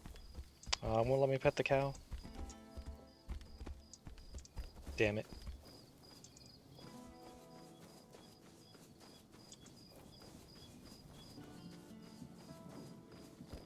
Can I pet the pig?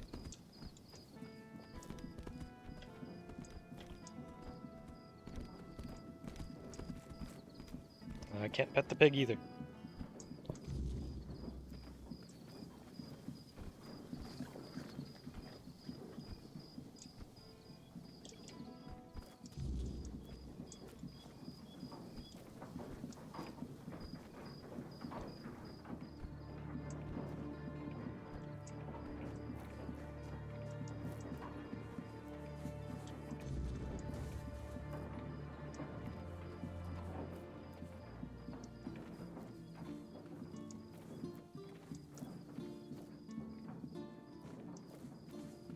Okay, now I'm too far out to quick save you. Oh, statue.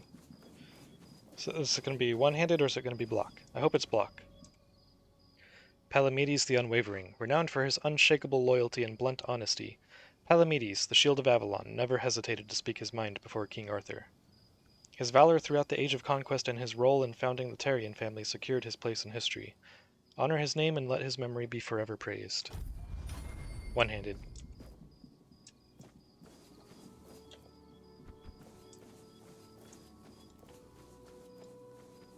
Horsey, your name's Daisy.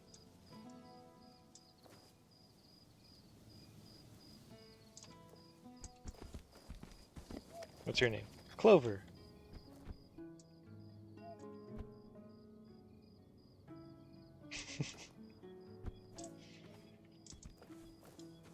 I'm just saying, that's messed up that you can pet the horses, but not the cows and not the pigs.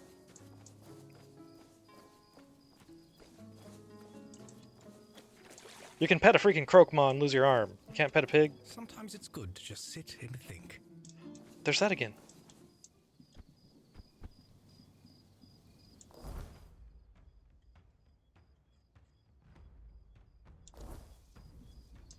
That might actually be a reachable thing, and that might not just be something that exists outside the map. What's with the combat music? What the fuck is this? A straw child?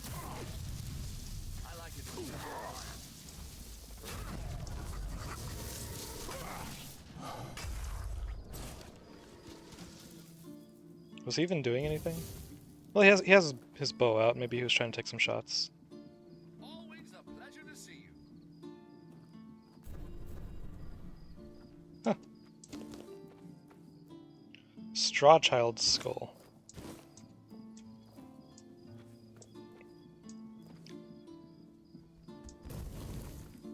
There's the third one. Nice to see you.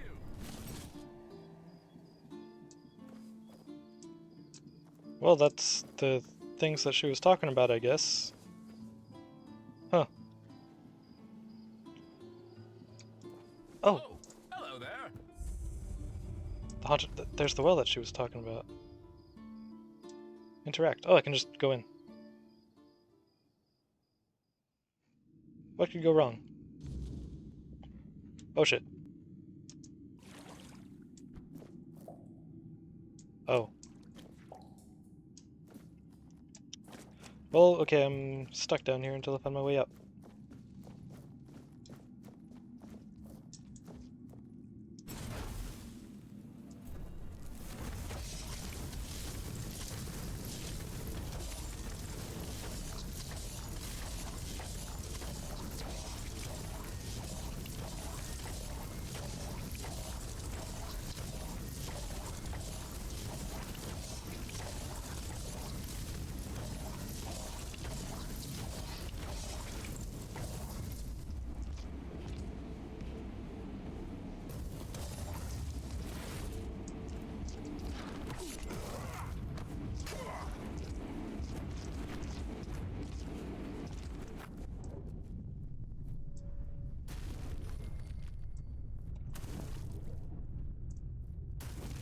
Two-handed skill.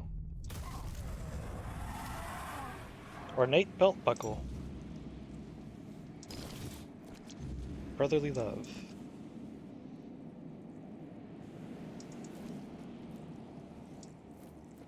Oh, that was it? Yeah, I was kind of expecting more, honestly. Is this weird stone? Yeah, weird stone ore. Come on. Come on, you can do it. Come on. I want it.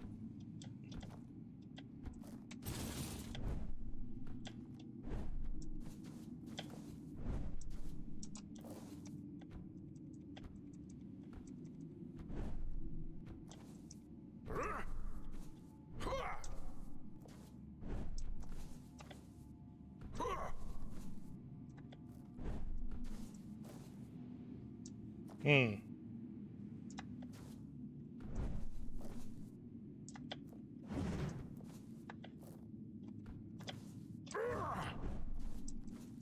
Damn it. It's just right there out of reach.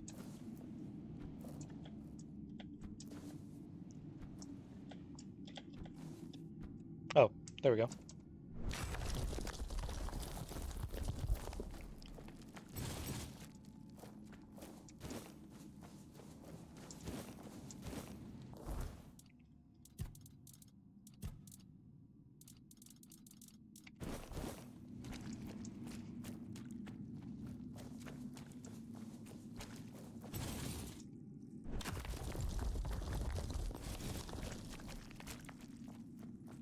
Ooh, almost missed that.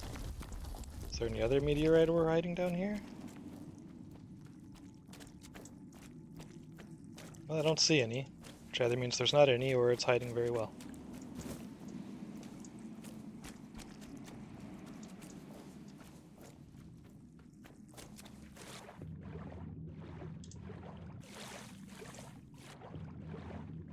Anything over here? Oh.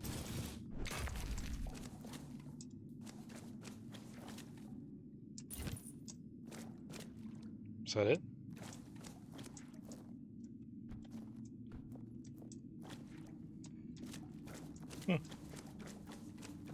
Okay.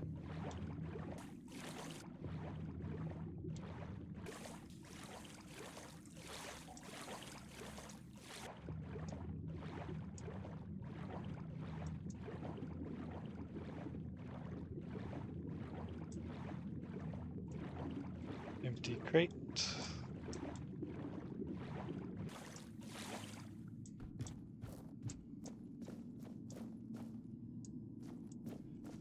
Okay, there's where I fell from.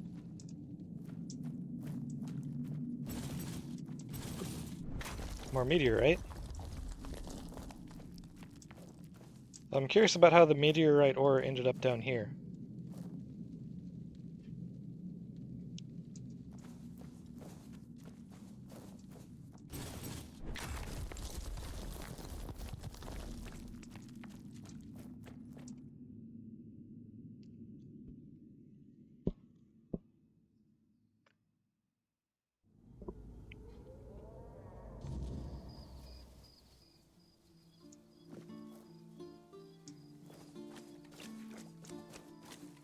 Cool. There's that again. I really want to know what that giant stag spirit thing is. Because it's freaking cool.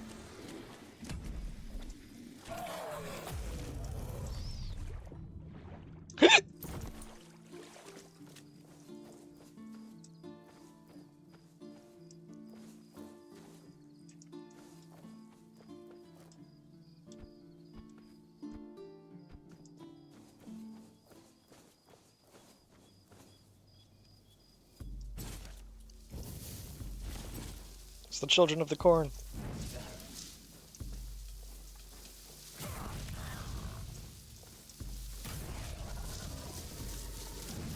Well, no, it's children of the wheat field. It's legally distinct.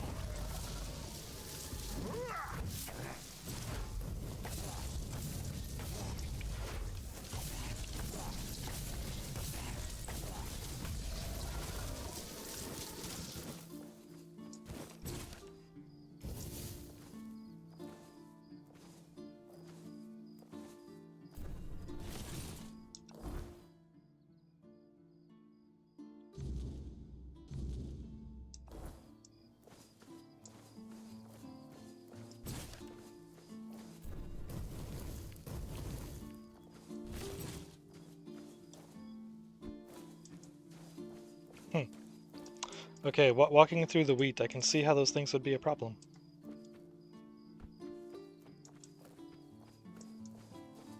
Just another peaceful moment.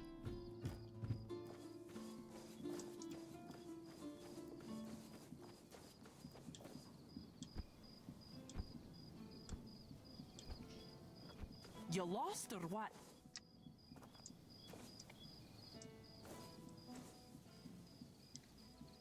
We've harvested some good crops lately. You're in luck. I've set up the lanterns. Notice any difference yet? Difference? Sure, it's brighter. Safer, maybe. But let's not pretend this fixes everything. The weirdness isn't going anywhere. It's just waiting for its next chance. Those lanterns are a patch, not a cure. Hope this makes a difference. Don't think I'm not grateful. I am. But it's hard to celebrate when you know it won't last. These lanterns may keep the crops safe, but they won't bring back what we've lost. And don't expect me to start singing the Red Church's praises. Oh, definitely not. I'd sooner thank the chickens for laying eggs than thank a red priest for anything.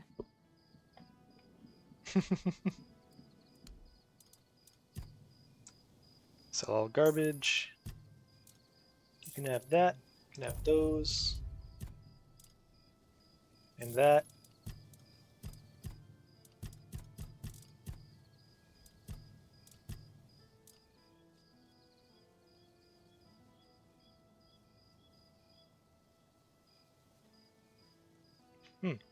Forgot I had that equipped. Yeah, more damage at full health.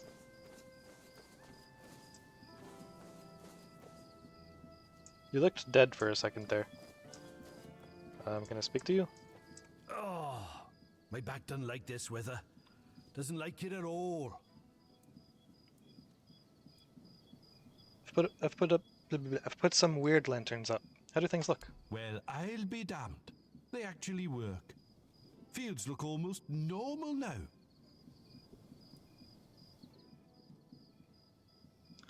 I hope it helps. Stay safe. And if you're ever in need of weird turnips, you know where to find us. No.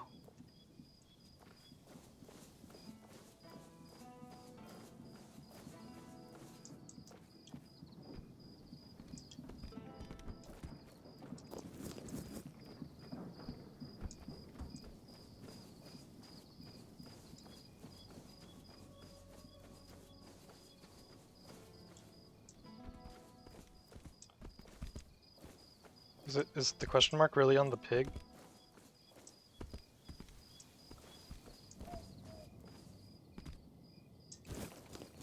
Is it because I have the quest for the one guy that got turned into a pig? Oh no, there's one on the cow too. Huh.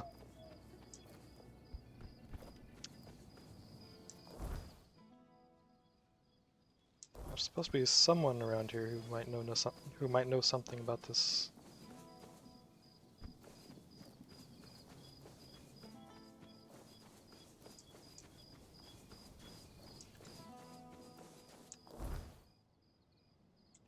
Hmm. 61 athletics.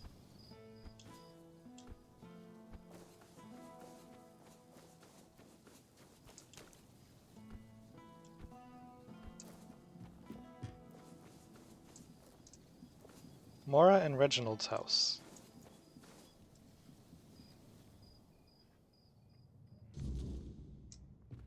Hi. My, what a fine lad you are. I know, right? Were I a touch younger, I'd consider running away with you. Reginald be damned. Thank you, I'm As flattered. you should be. I used to be quite the catch back in the day, you know. I didn't make it easy for Reginald to win me over, but he was always a stubborn man. It flattered me, that stubbornness. I should have listened to my mother when she told me a headstrong husband is just as bad as a lazy one. One does nothing, the other wants everything done his way. But I thought I knew better, and now, here I am. Marriage doesn't sound very happy. Every marriage has its ups and downs, especially one that's lasted as long as ours. We worked hard our whole lives, raised our children right. I had hoped for a little peace at the end of the road, but now they say the weirdness is coming, and my husband insists we stay. I know I don't have much time left, but there are better ways to die than in the fog.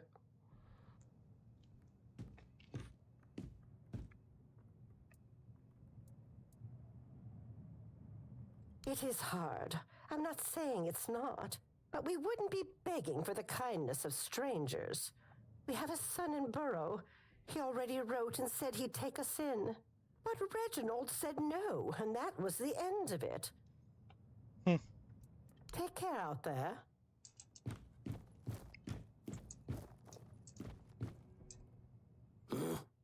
Who goes there?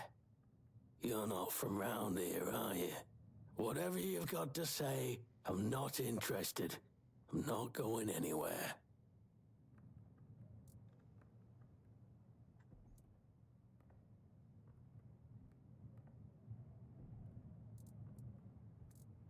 I'm not here to make you leave. Good, because I won't. You must really love Kunat. Love? Nah, it's a shithole. All my life I've watched it turn into a dump, and it only got worse without Lordling at the helm. But I gave everything I had to this land. We've had good years, sure, but we've also had years when we went hungry for days so our kids wouldn't starve. The weirdness, just another storm to weather. Everything'll turn out fine in the long run.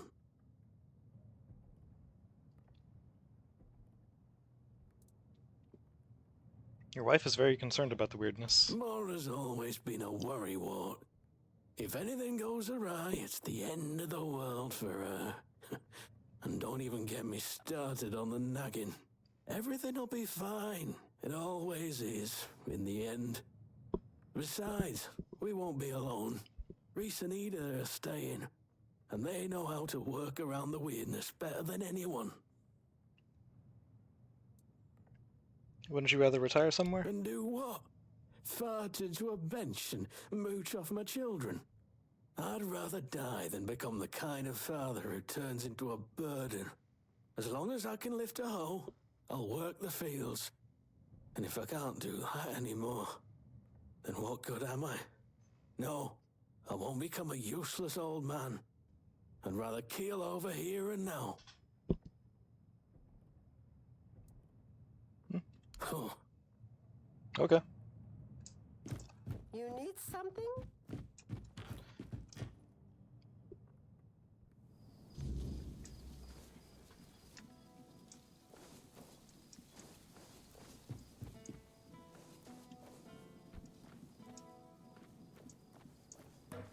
Can I try talking to you again? We've harvested. Well.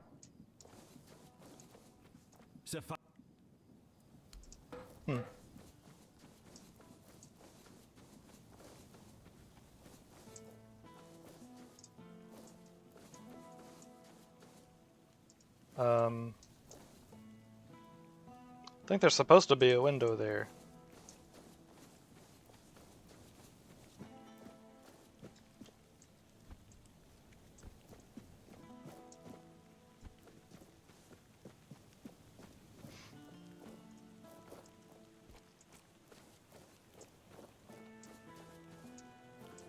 Robin Gill's cottage. Come on. We can't sell Daisy. We're gonna need her.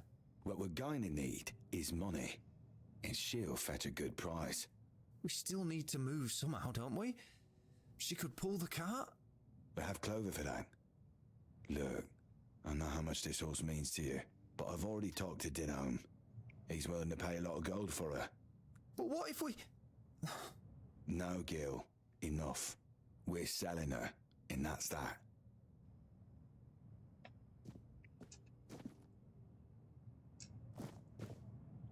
Okay.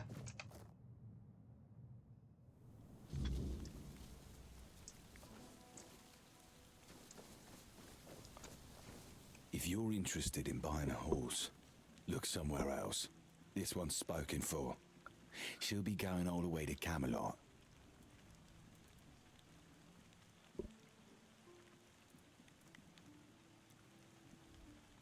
Lanterns seem to be working for now. What do you think? Yeah, they're doing their job. For now. But let's not kid ourselves. This is a delay, not a solution. We've got time to think, and that's about it. What's your plan if the weirdness comes back stronger? If it gets worse, we'll have no choice but to leave. I just hope we'll have something worth bringing with us when that time comes. You're leaving Connacht? Haven't you heard? They're moving everyone. So something to do with that menhir of ours. Don't really care either way. As long as they keep their promises and give us a better place to live.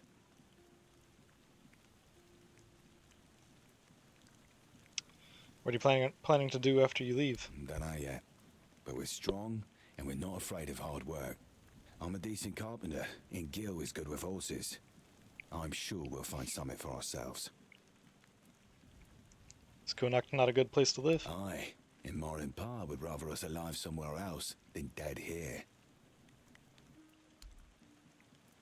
Someone from Camelot wanted to buy your horse? Aye. Man's name is Denholm. Seems important. Lots of men with him. They're here for the menhir. Could you tell me about living here? Or what? Oh, you don't have happy memories of this place? That's one way of putting it. His farm belonged to our grandfather. My parents were tending it, but he was the one in charge. Both Ma and Pa died when Gil was still small. That left us with just dear old Grandpa. And he was a nasty piece of work. What was your grandfather like? Drunk most of the time. Built like a barn door. That's something Gil got from him, I guess. He liked beating me to a pulp and telling me I was worthless. I remember he had this belt with a heavy iron buckle, shaped like a horse's head. He got it for his service as the master of horses at Warriors' Fair. Man, that one hit hard. Shame the old codger took it with him to his grave. I wish I could have kept it. So when I'd see some lowlife beating their kid, I could use it on them just like Grandpa taught me.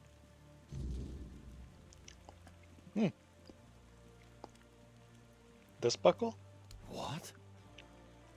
Where the hell did you get that? A weird beast. So what does that mean? Grandpa got drunk, fell into the well, and got turned into a monster? Ha! That would have been rich. But strange. Gil swore that he saw him walking into the woods.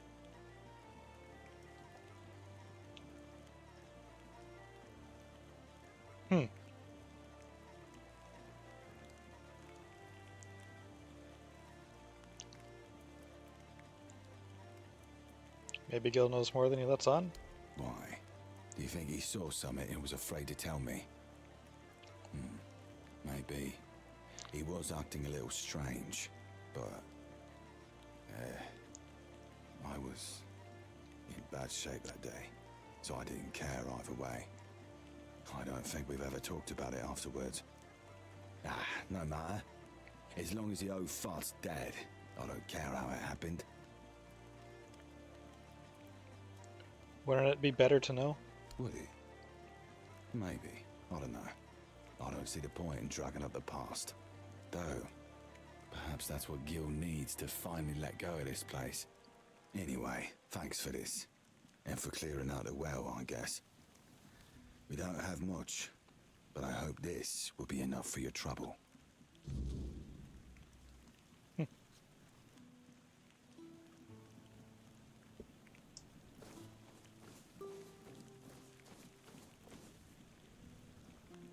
Okay. I'll be right back real quick.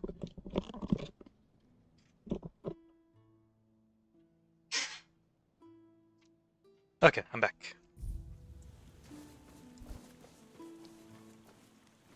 I hope that Camelotian knows what a treasure he's getting. Daisy's not just any horse. She's the best one he'll ever have.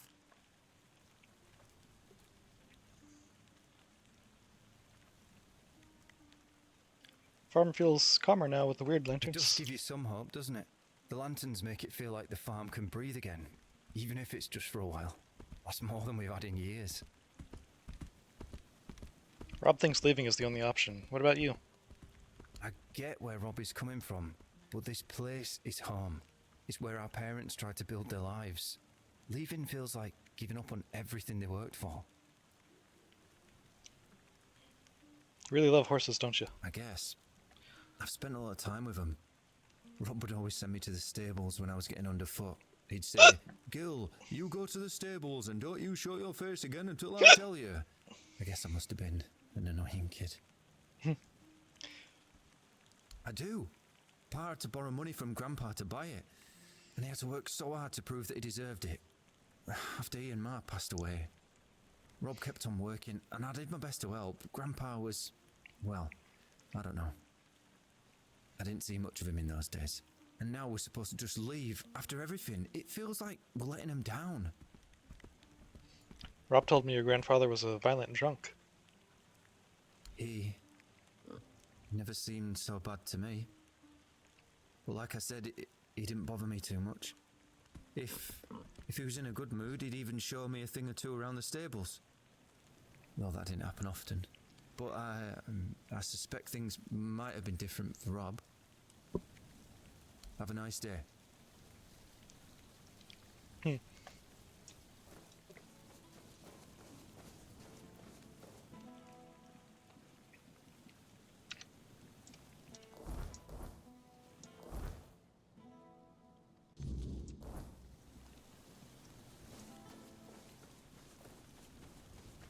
Still add one more lantern to place. The fields are protected now. I can report back to Fabius. What a nice day. I know, right? It's pretty good.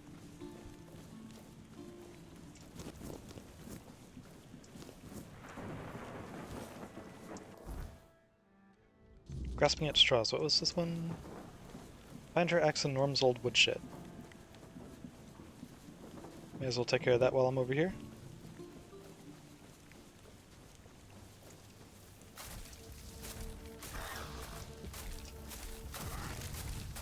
Oh! You're a big one.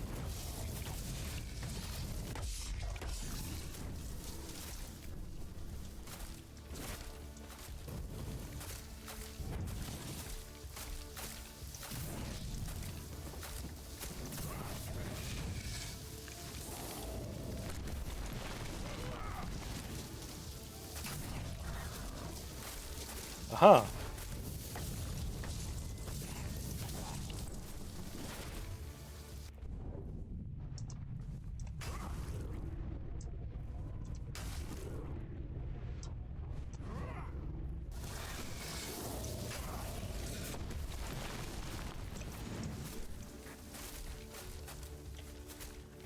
Let's get some distance, reapply the shield.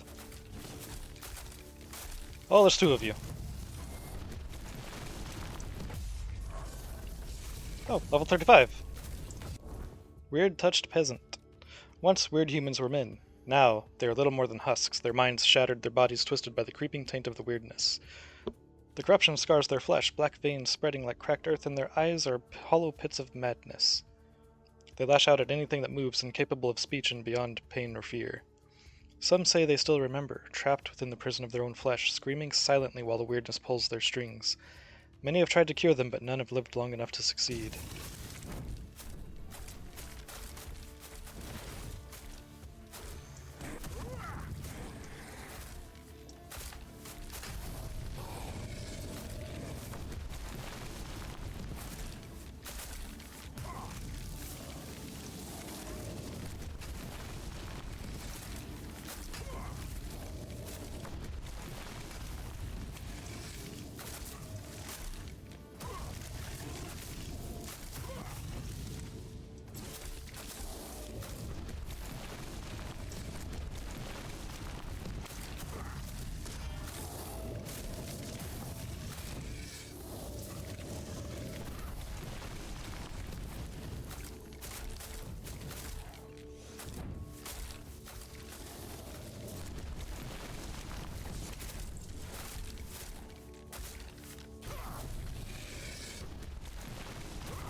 Where are you going? I'm not done with you.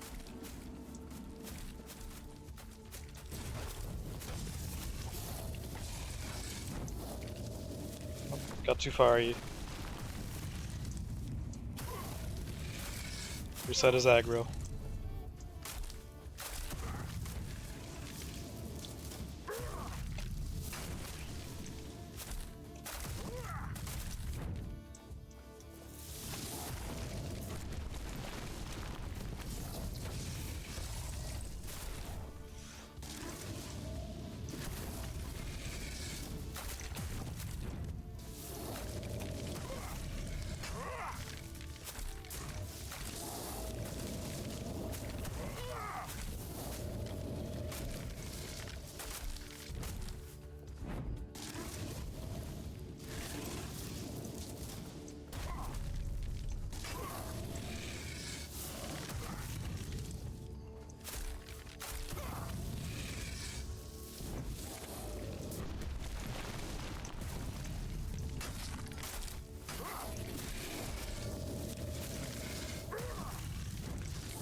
Oh shit. Oh, that hurt.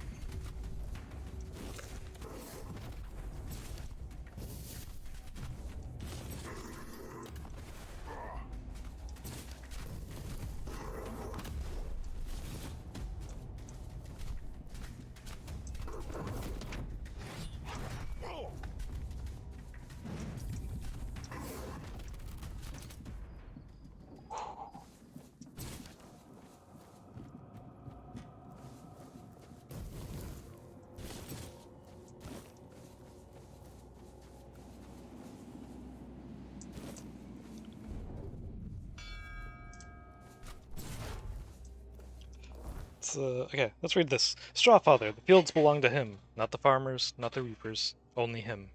Strawfather stands among the stalks, his form shifting with the wind, woven from the very harvest he denies others.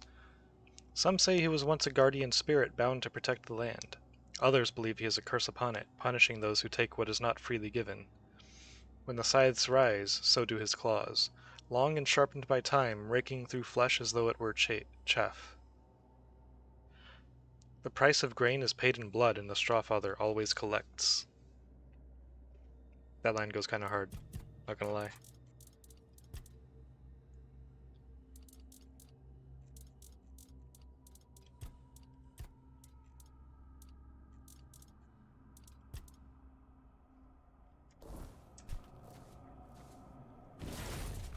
Yeah, the fact that these guys can no longer one-shot me, because I got not this one, because I got this. I like it. That's nice. And I think that's the only reason I didn't die there.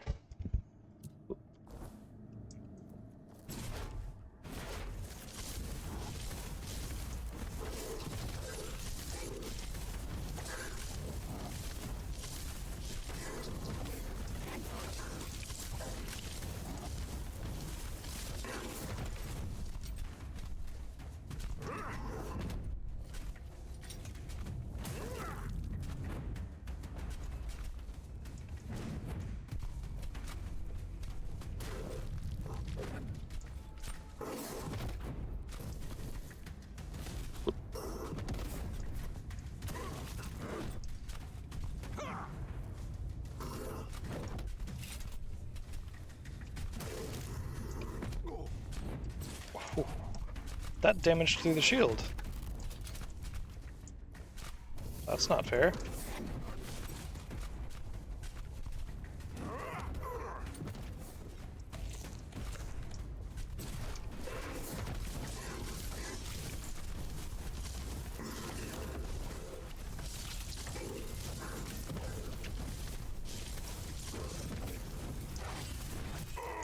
Oh.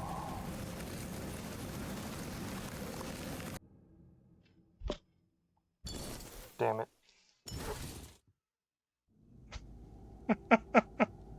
How much am I gonna have to redo now? Oh, okay, we're good. Right, because when I stepped back in here, it auto-saved, huh? Okay, yeah, we're good. Cool.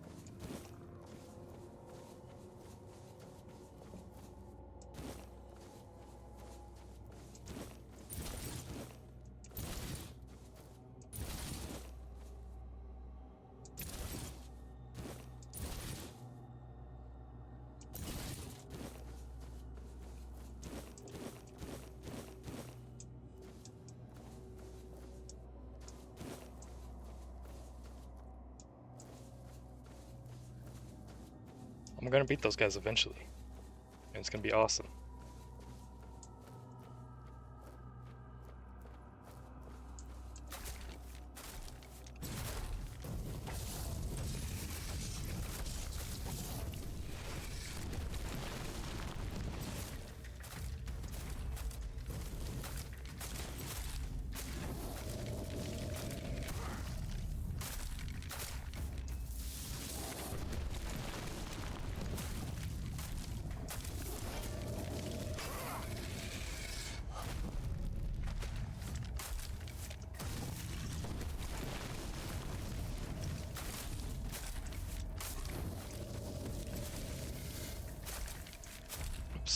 Wrong spell.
Already? I just got you. No. I'm gonna go finish this fight. Fuck you.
Alright, come on. Show yourself. Let's throw down.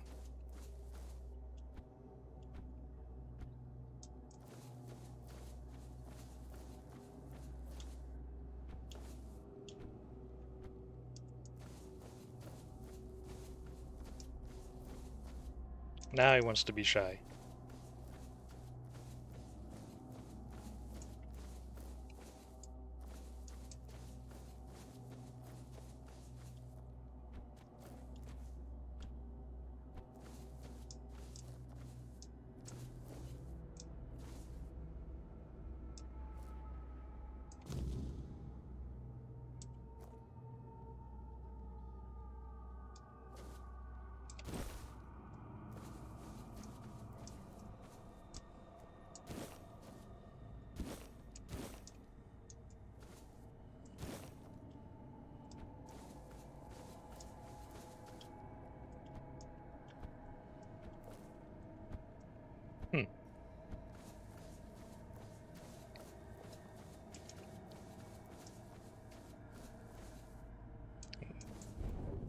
Oh, is that the sound of you spawning in? Heard you over here. Wait, how are you in the safe zone? That's not allowed.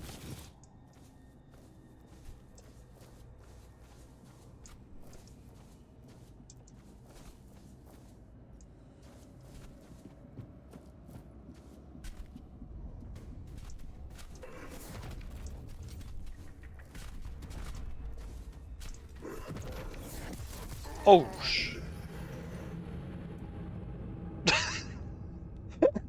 I just got two-pieced.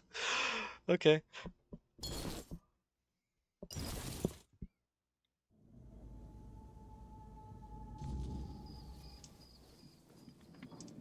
But now I gotta go grab the axe again. Did I save after killing this thing?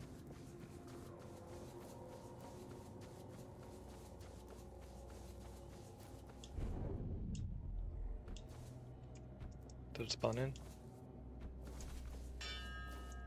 Okay, yeah, I think that whoosh sound is that guy spawning in. And then the bell is the second warning.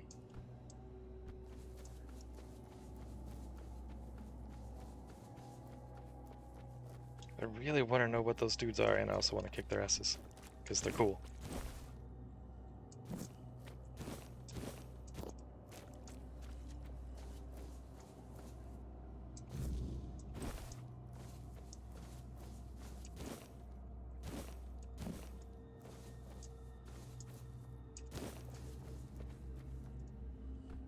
Yeah, do you have forearms?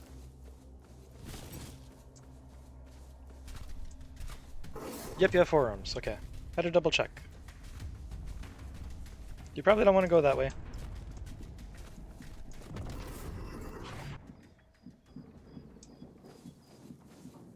You're lucky I stepped in the safe zone in time. Probably. I don't know, it seemed like it seems like they don't really care about anything other than me.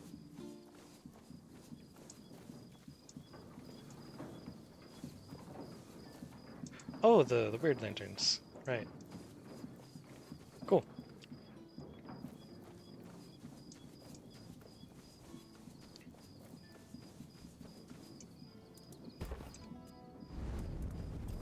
Level up. Red Death. Okay, so...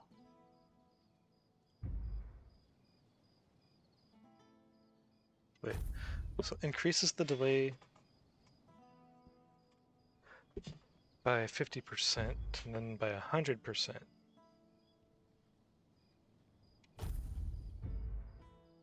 Then increases the maximum stacks.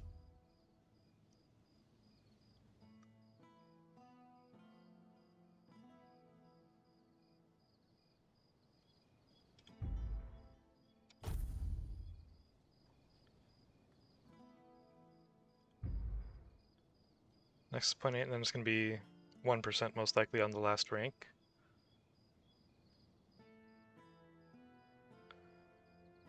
So basically at 100 stacks you do 100% extra damage. Cool.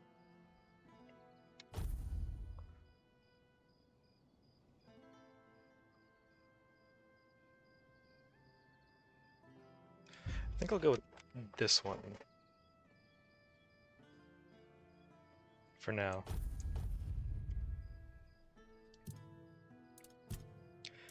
Okay, now I need more strength. I need that to be at 15. And then I need, I think, 10 dexterity. Or was it 8? I'm gonna have to check that again. Damn it. Okay, let's go ahead and rest until morning, so I can turn this quest in. We've harvested some good crops lately. Found your axe. You really did! Camelot didn't give you any trouble? No, the straw monsters in the shed did. Huh. Maybe there was something to all those tales about Norm after all. He always seemed so polite. Helped my Reese figure out the best way to grow wheat outside the repellers. It just goes to show you, you never really know your neighbors, eh? Well, here's the payment I promised, and some freshly picked veggies too. And remember, whatever you eat is your own risk. If you're feeling poorly, don't come running to me. Cool.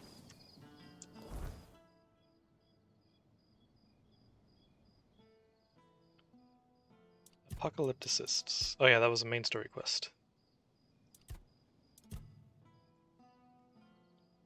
Change of heart, which one was that?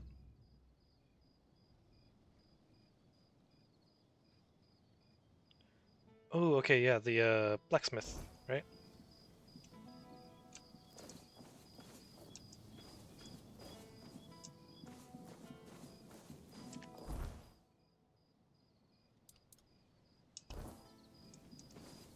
Wait, what? Oh, I'd never actually set the relic in it, huh? Damn it.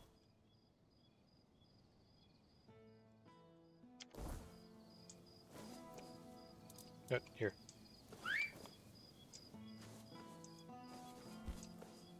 Here's a good ugly horsey.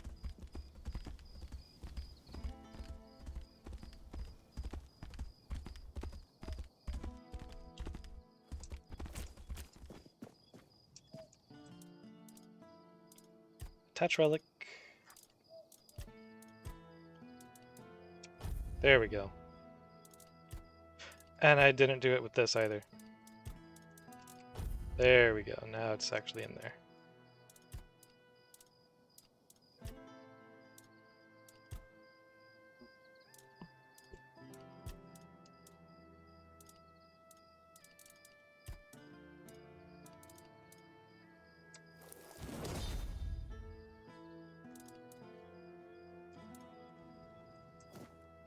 Cool.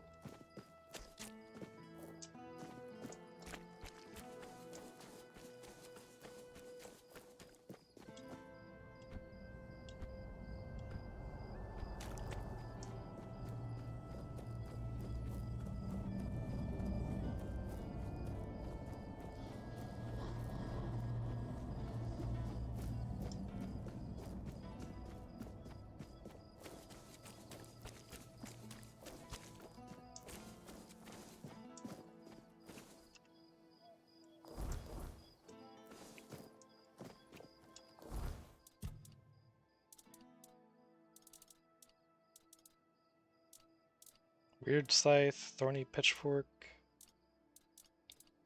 One-handed. Huh. Oh, peasant's basket increases encumbrance limit by 10. Okay. Oh, it's like 2 different skins for it too.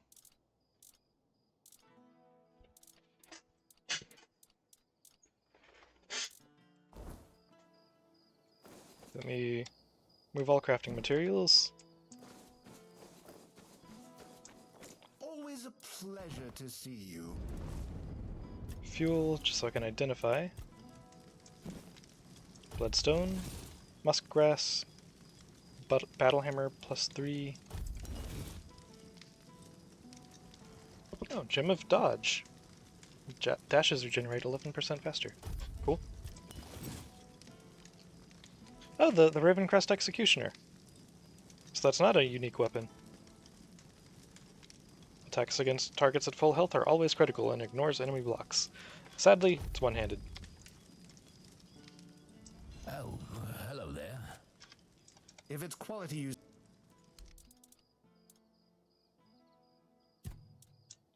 Sell garbage.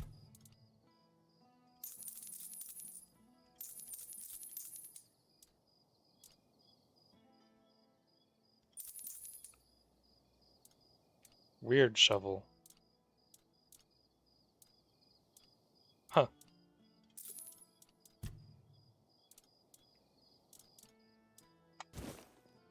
Didn't mean to sell the fishing rod there.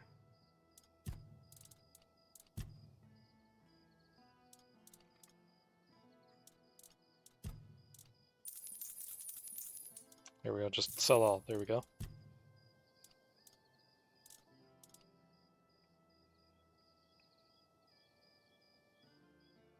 You know, I'm never gonna actually use this. May as well just sell them. Increases max health by 5%.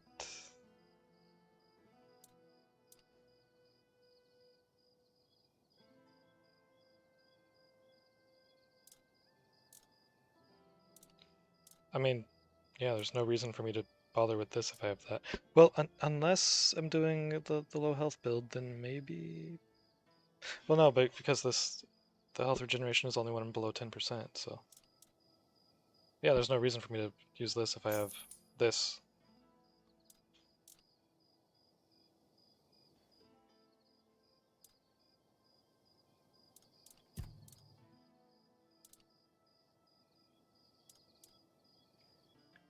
I can make better things than that, so I'll sell those. Inflicts poison. I'm keeping this just because it's so bad that it's funny.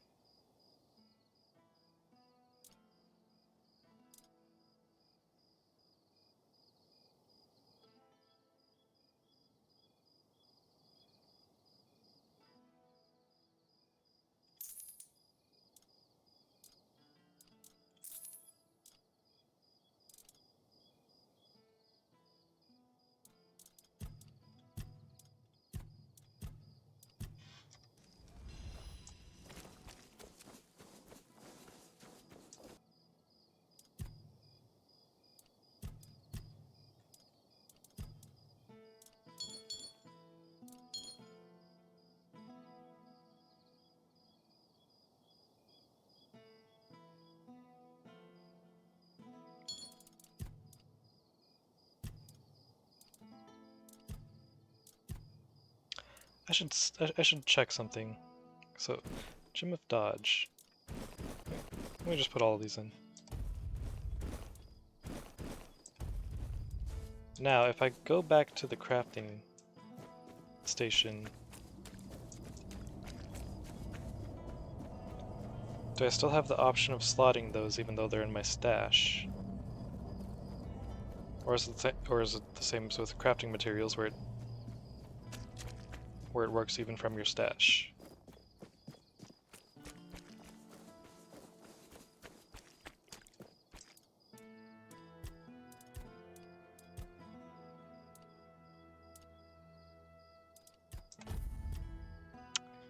Ah, okay.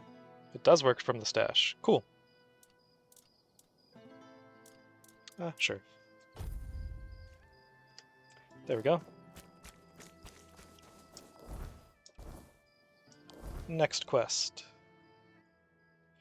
Do I want to do change of heart first, or do I want to go down here first?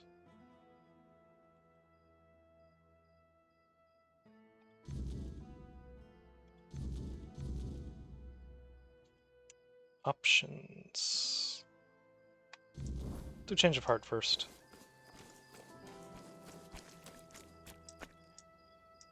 It's a quest for the blacksmith. Might be useful.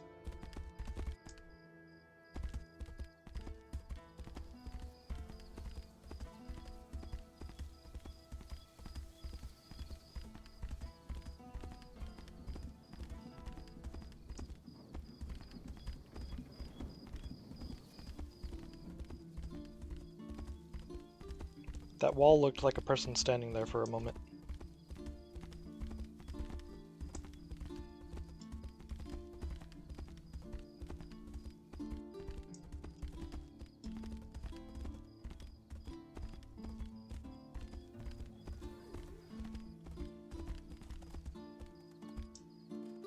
What was that sound? Oh.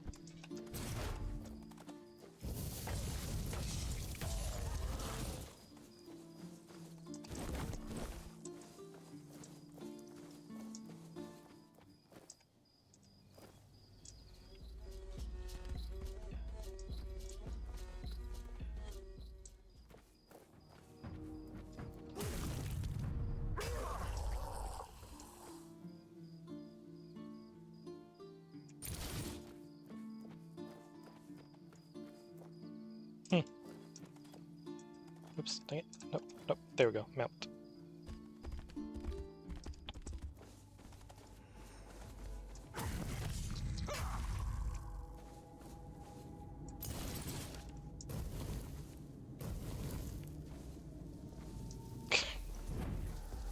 Of course there's more.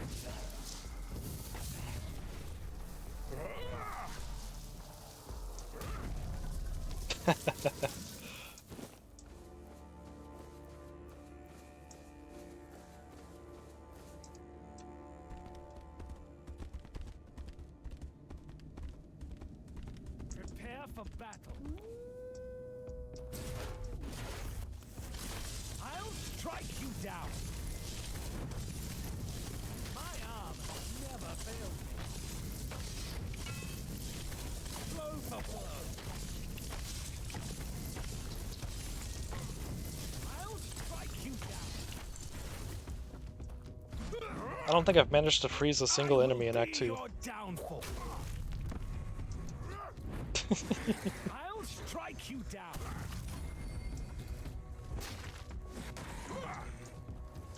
Yo, don't steal my kill. Show me what you are made of. That's my XP.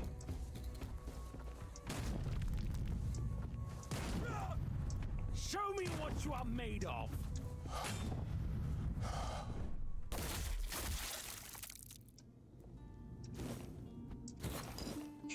Unintentional teabag.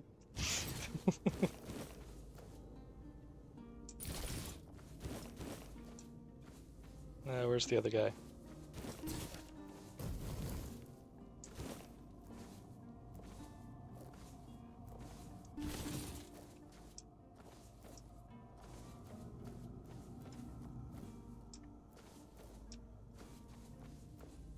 There you are.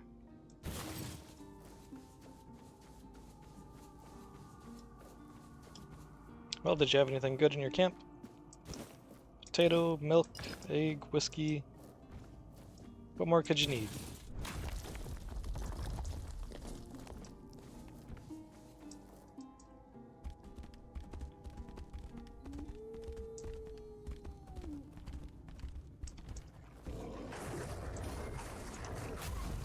Huh. It still levels your armor skill even if you have that magic shield up. Cool.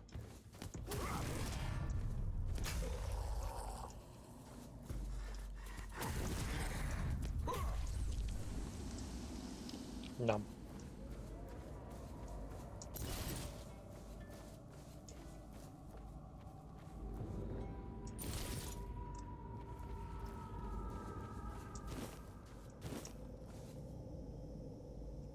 I saw that.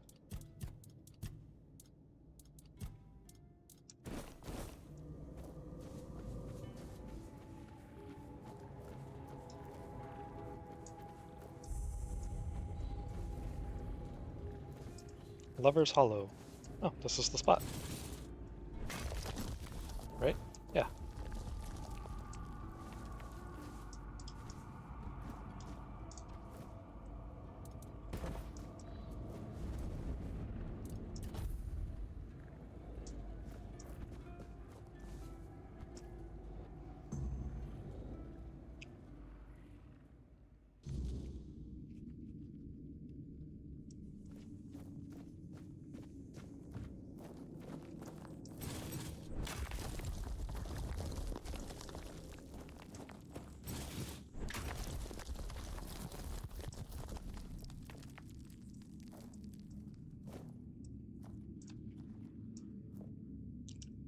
Letter from a lover. Beloved, the days apart are a torment I can hardly bear. In our cave, our sanctuary, we will find each other once more.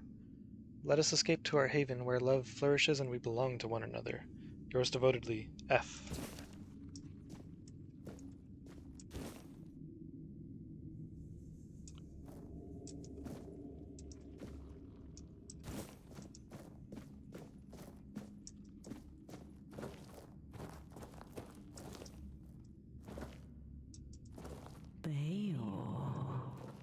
Is that you? Nope. Fragrant letter. My dearest, the days grow long without your presence. Meet me in our cave where the world fades and only our love remains. I long to feel your touch and hear your whispers. Until then, my heart beats only for you. Yours eternally, E.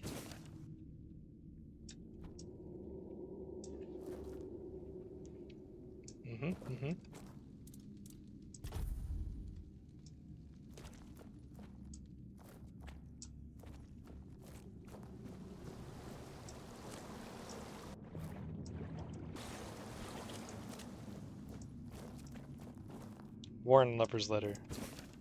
Beloved, the moon is our silent witness guiding me to you. In our cave, away from prying eyes, we shall find solace and passion. Let us steal away to our secret haven, where love knows no bounds. Forever yours, R.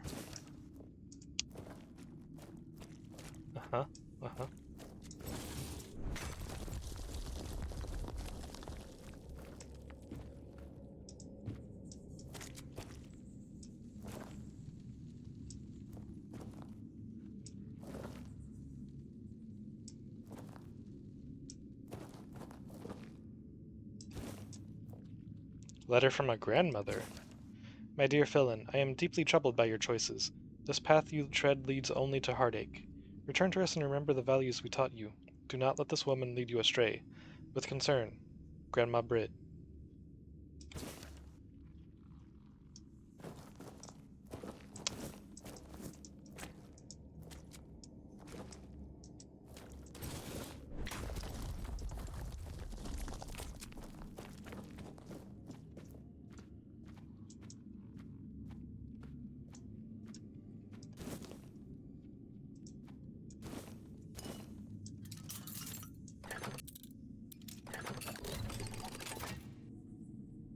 The Ram of Nuada.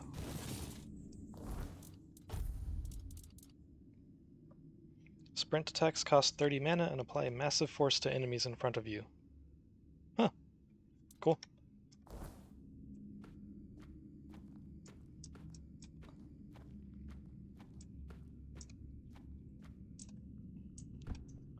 That was the Skyrim door, huh? Yep.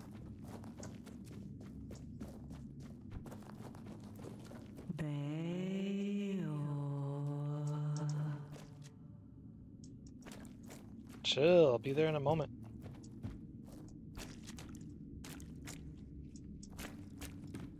Just making sure I didn't miss anything. But you broke mine. What?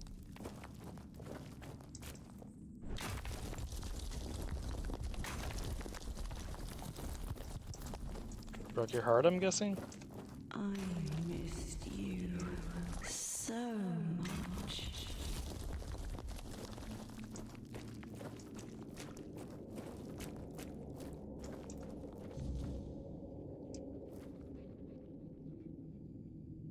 Turns out Beor's beloved was a monster. If I'm to find Sart, I have to kill the monster. Yeah, that figures.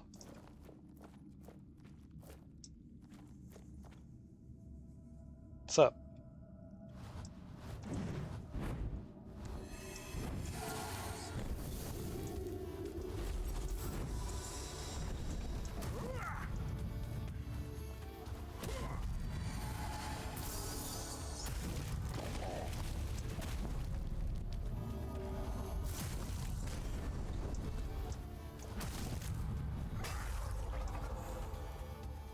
Beor's heart. Faye was carrying a stolen heart. Now that it's dead, I can return the heart to Beor.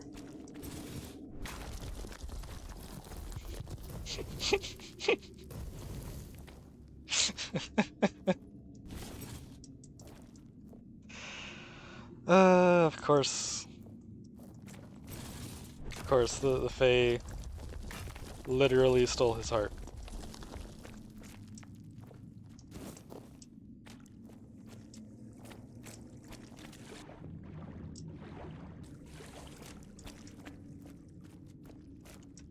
How is he alive, though?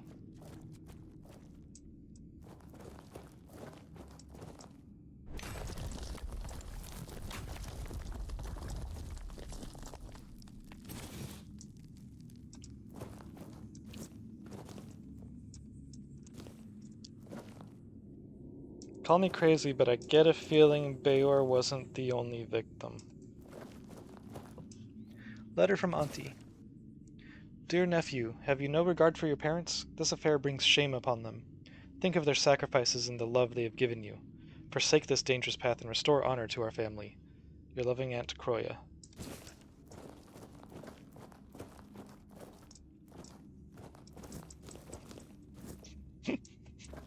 You're just keeping those letters as trophies, aren't you?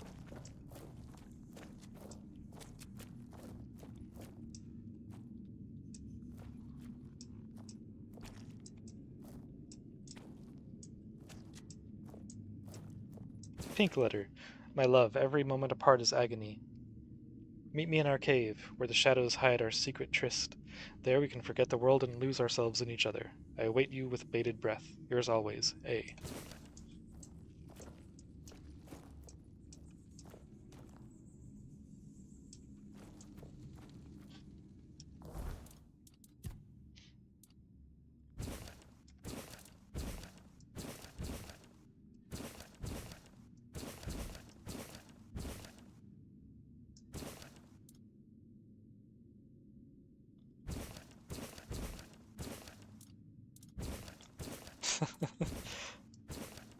I wonder if it's just a coincidence, but you can spell F-A-E right there. I'm not sure where the R would go.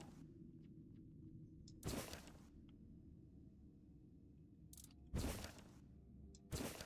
could also spell fear. F-E-A-R.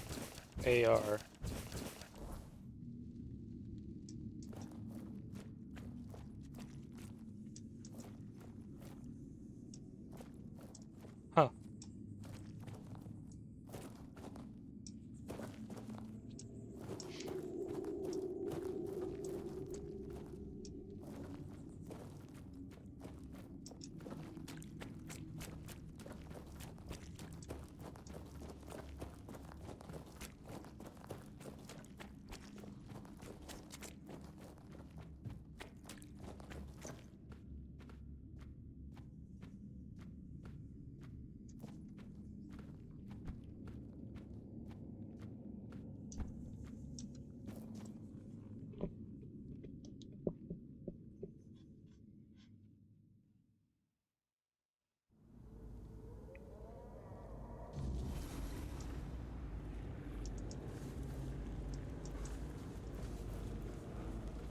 so cool.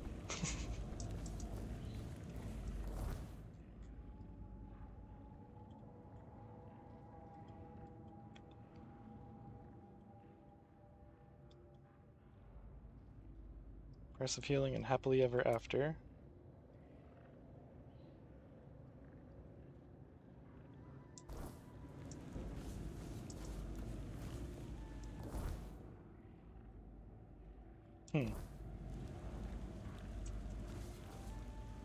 Maybe keep going a bit further, see if there's like a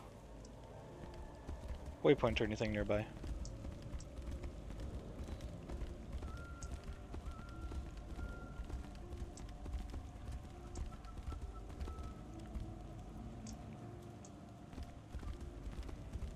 Oh!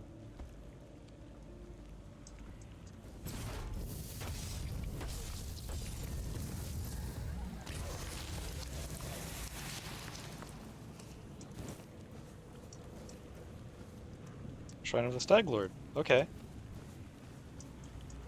I think that's, or, sorry, Stag Father Shrine.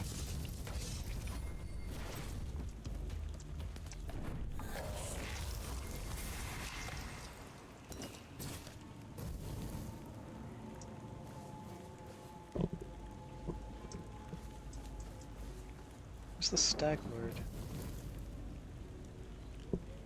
Where did I get that name? Oh, you know what? I think it was from a D&D campaign. Who are you? Cindermar, the Firebringer. I wonder what you do.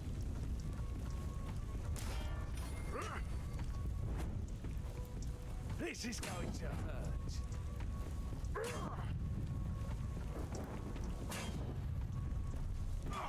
Your gold belongs to us now.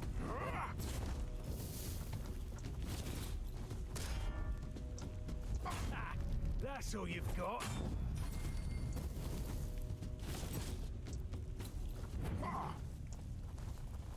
Is that supposed to hurt?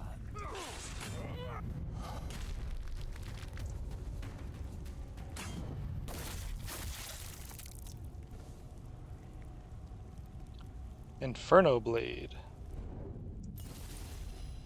I heard that.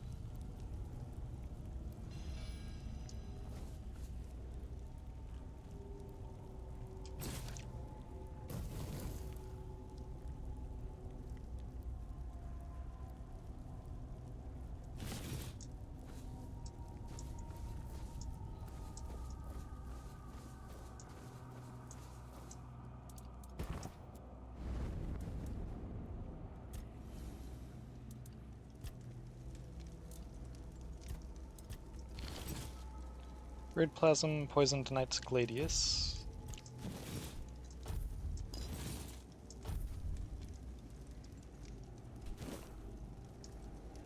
Hey, hold up, you're, okay, yeah, that's what I thought. That's what I thought. What's this? Infernal Blade, one-handed, flaming sword that deals a portion of its damage as fire. Deals 110% damage if paired with the Frost Blade. Oh. That's cool. 10 strength, 5 spirituality. Oh, it's a one-handed sword that doesn't take dexterity. Huh.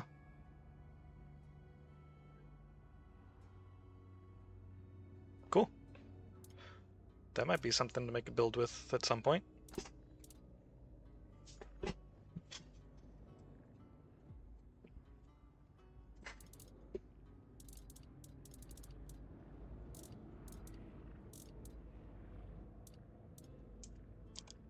Your armor does nothing special. I mean, I guess I could keep the armor just for, like, transmogrifying purposes.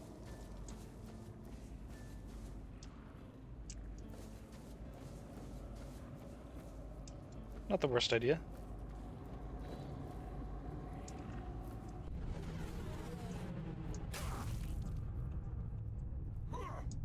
Shit. Easy clap.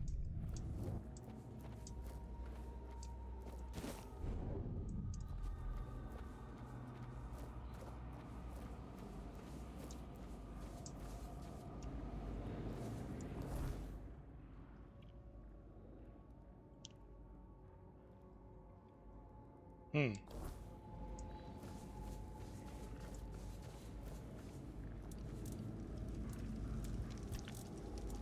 see, rest until morning.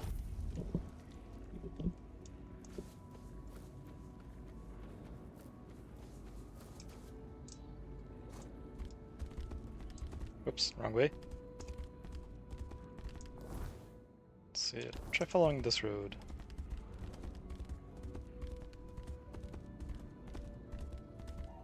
Saw some iron ore right there, but I'm not too worried about it.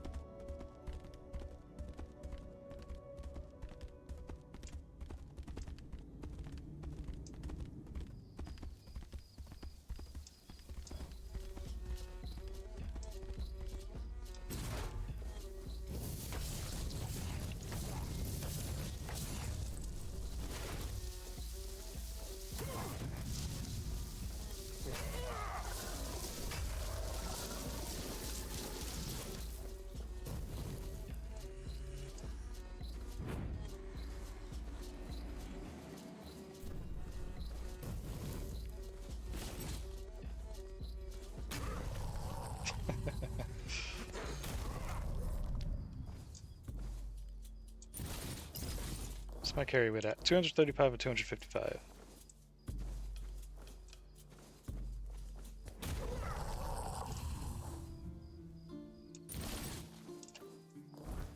$239, okay, cool.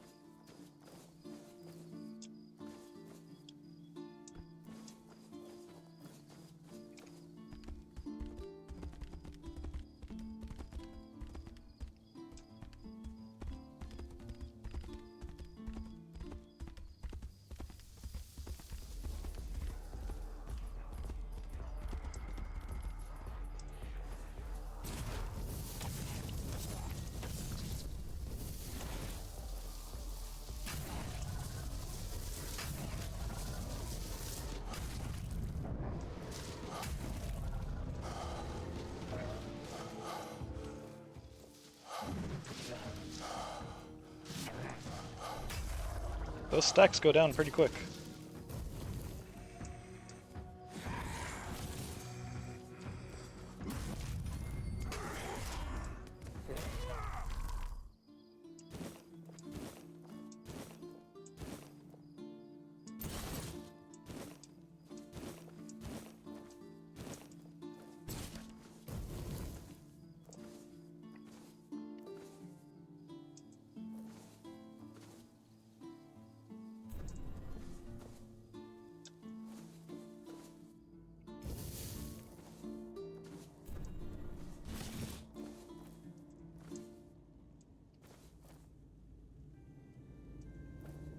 Beharit. Look at me. I'm an edgy badass. I wear nothing but dark armor and lean against rocks all day.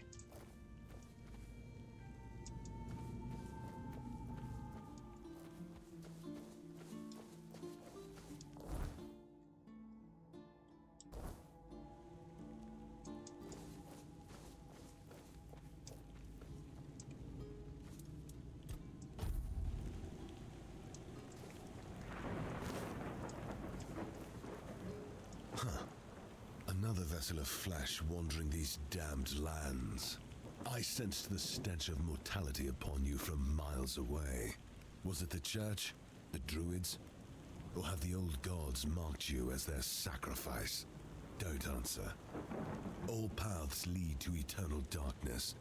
The wheel of suffering turns without purpose. You seek the crossroads, like all others before you, as if it would save you from what awaits beyond the veil. Holy shit, you're even more of an edgelord than I expected. Who are you? I am Baharit, a knight of the abyss. Of course.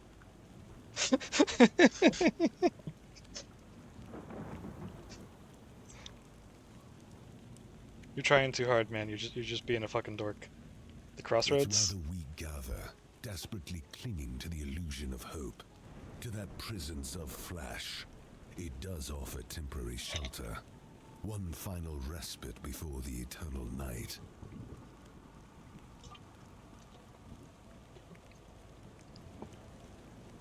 How can you tell I'm troubled? Your soul is marked by corruption. I can see the void growing within you. If you seek liberation from the chains of flesh, I can open the gateway. Your life has been nothing but a cosmic joke. But your death could become a sacrament. Just say the word. Oh,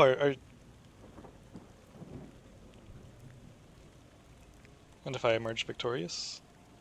So you're like Abigor for Act 2. Then my vigil ends at last. Still clinging to the prison of flesh, I see. Drop another save here just so I don't have to go through all his dialogue again. Alright. Let's go. The flesh. Excellent. Let blood be the key that opens the gate to oblivion.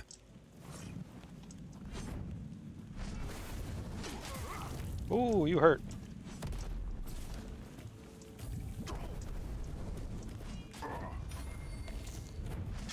Damn it. Eh.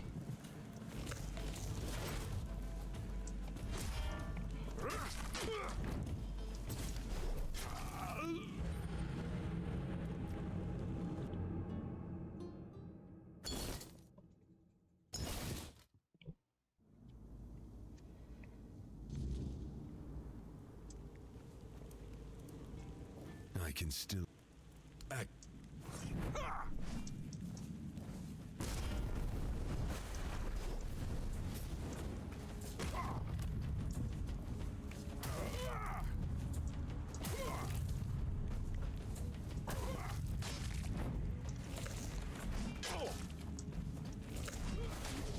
Ooh. Didn't time it right.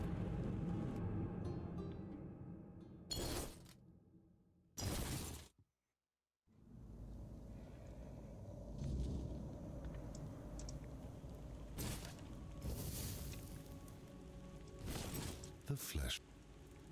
X.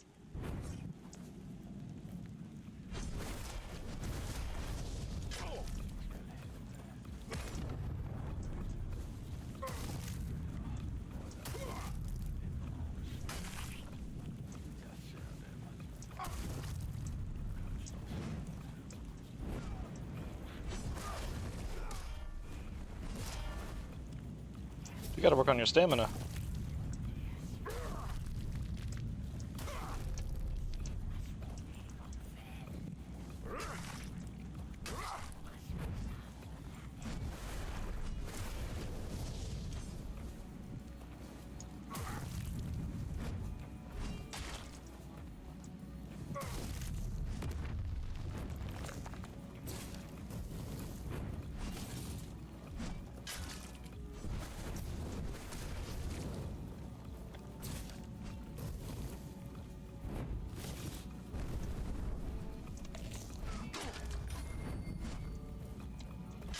Ooh.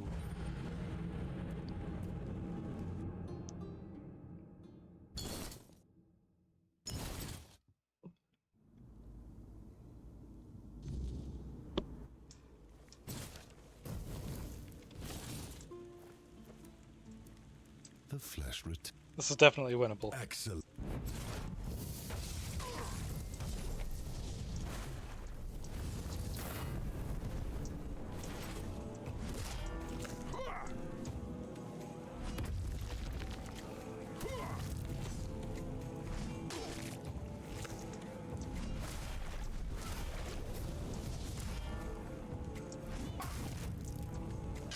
Oh.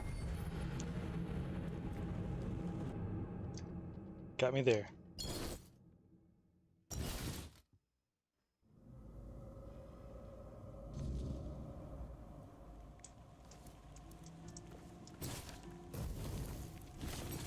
The flesh.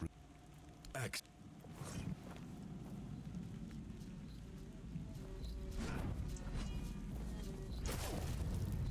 Oh. Yep, that didn't go so well.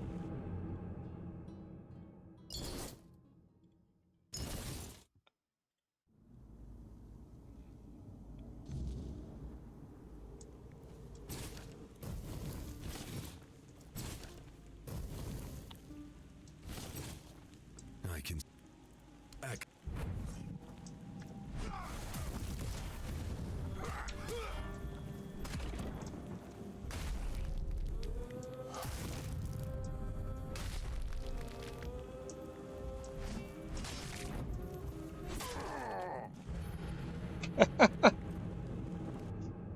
This might take a few tries.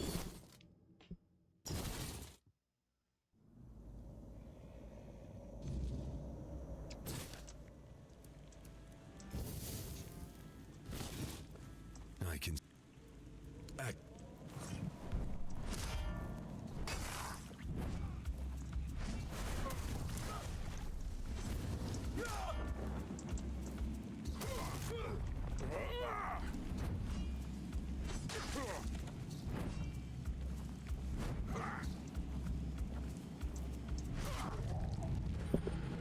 Damn.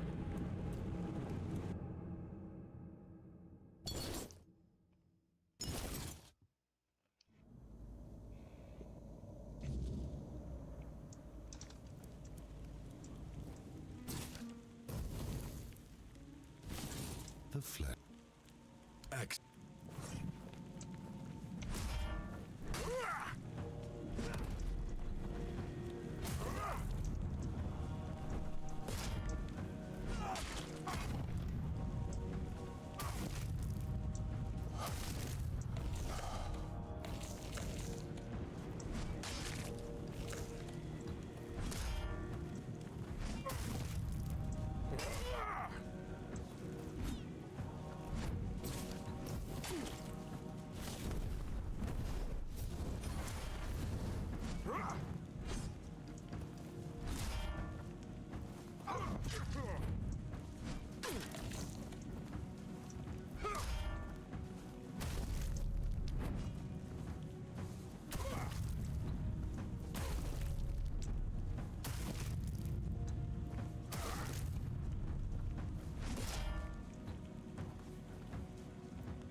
There we go.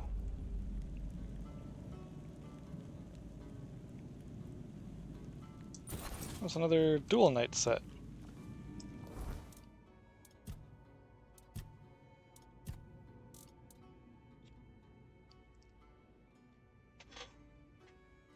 Huh.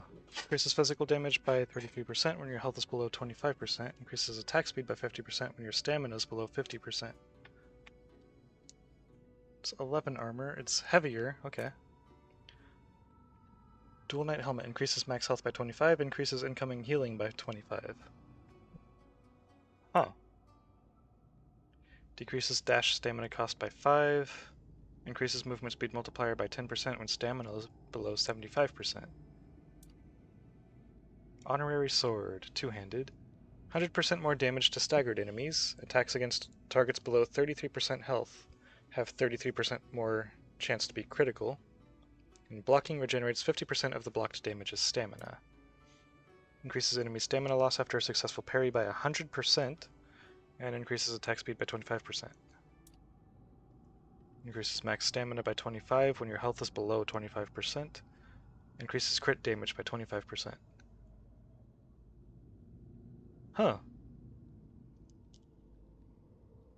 That's interesting.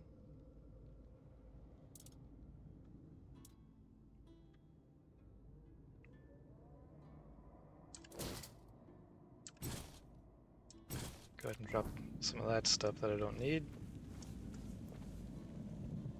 Cool.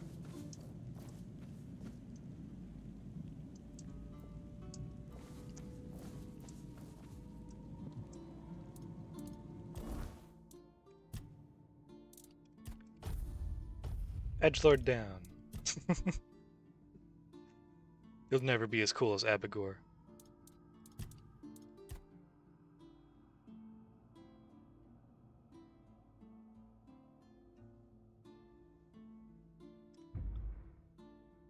Okay, crits grant 2 stacks, then it goes up to 3 there.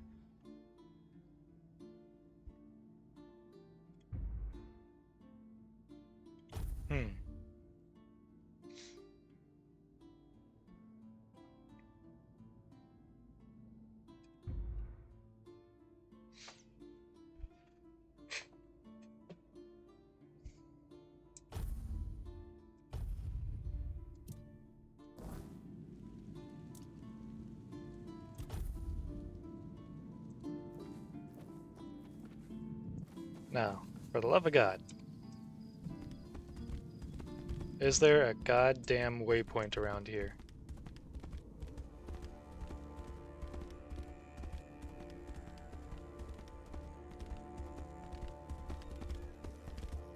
It's a statue. Gonna give him +1 archery. Oh, Sir Tristan the Unbroken. Cool. Devoted knight and loyal friend to King Arthur, Sir Tristan's mastery of the bow marked him as a legendary hero of the Age of Conquest, and a dedicated defender of Avalon. His skill and loyalty were pivotal in shaping the destiny of Camelot. May his memory be forever honored.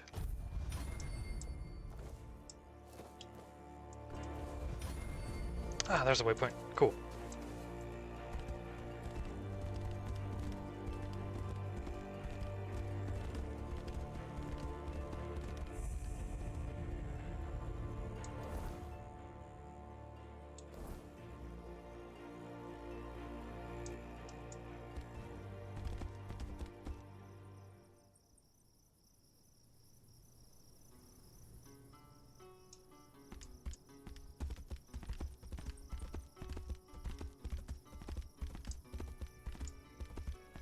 Now, does it come back around this way? I know while I was the edgelord dude over there, I could see it's like hooves down here somewhere. I just gotta know what happens when I get close to it.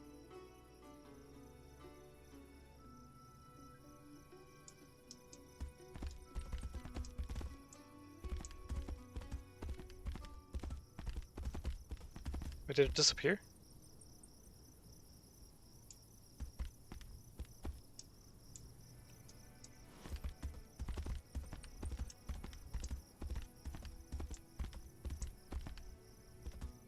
Does it disappear if you get too close?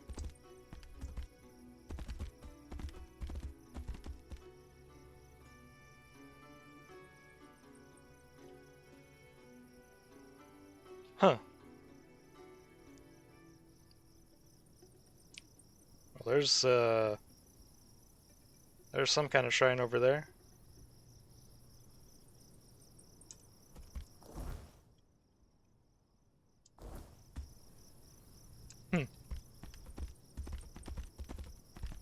Be interesting to see what the story is for that giant stag spirit thing.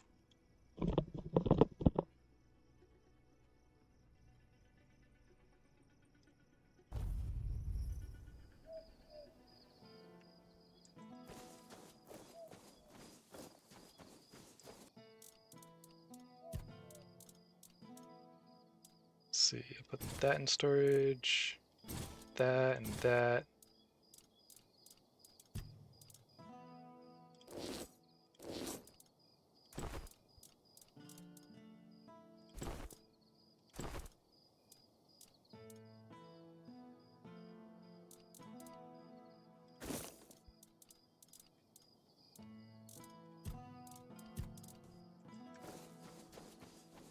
Oh, hello there.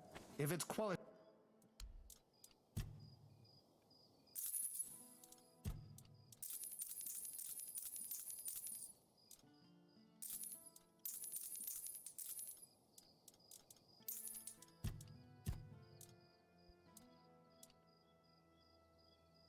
Oh yeah, let me put the Scorched Warden stuff in storage too.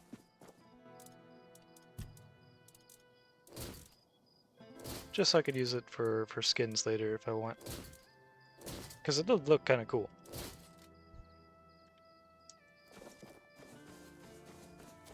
Oh. If it's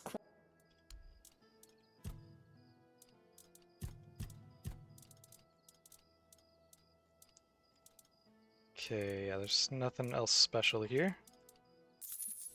Sell all that.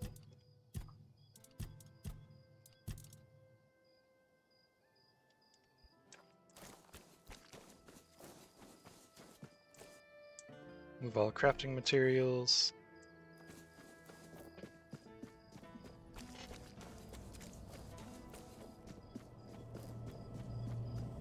Oh, you're not doing the thing anymore. Can I talk to you now? Or, wait. Are you the guy that goes over there? Yeah. Huh.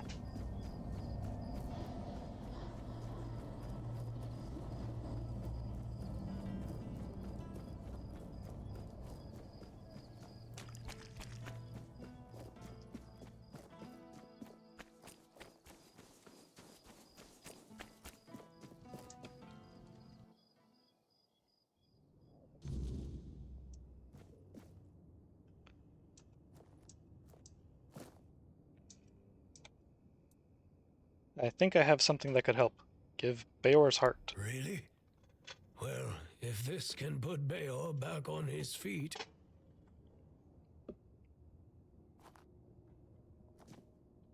Beor, your wound, it changed. What? What happened? I don't remember much. There was a cave. And a girl? She touched me.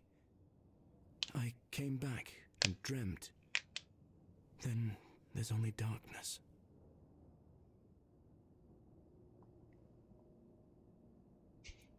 That girl stole your heart, literally. That's right. And what did I always tell you about chasing after women, huh? She stole your heart, literally. You're I just said lucky that. this one showed up. Otherwise, I never would have guessed you fell in love with a weird beast. Better take this to your grave if you don't want to become a laughingstock. You're so smart, and yet so stupid, eh? Well, get up now, whelp. Enough lazing about. You can take it easy today, but tomorrow you're back in the forge first thing in the morning. You've got a lot to catch up on. I'm sorry. And you, thank you. I'd thank the All Mother for sending you at the last minute, but I don't want to owe her a thing. So, I'm thanking you. Finally, we can get back to work. I missed it. If you ever need a smith, you can come to me. All right, back to work.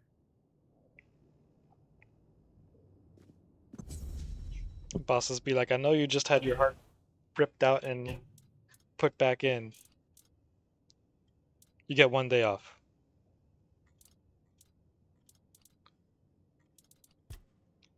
Beor is a young blacksmith's apprentice in Kuanacht, patient, soft-spoken, and eager to prove himself. Loyal to a fault, he blindly trusts and idolizes his mentor Airfir. Though usually even-tempered, Beor's moods can shift quickly when hurt or frustrated, revealing flashes of childish anger. Following a strange and serious injury, work in the forge has come to a halt, with Airfir more concerned for the boy's well-being than the demands of the town.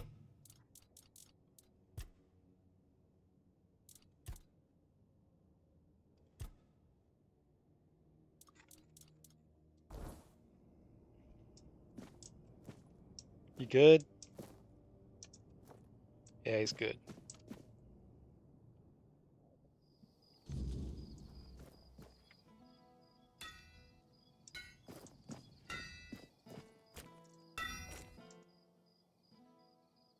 Oh, hello. Do you need something? Times are tough, but I won't forget what you did for Beor. Tell me, how can old Airfir repay you? What's been happening in Kuanacht recently? It all began innocently enough. Our milksop of a lord, Yvain, decided that we didn't have the right tools to unearth the riches of our land. So he sent messengers to Camelot asking for their men and equipment. It was supposed to make us richer. And it worked. For a while. They came here and resumed mining. Brought gold with them too. So for a while there, we were even happy to see new faces. Then news from Camelot arrived. The Red Death is in Kuanacht. The weirdness is getting thicker. We declare martial law. Cut down all the trees. That's quite a voice take change. them in here with us.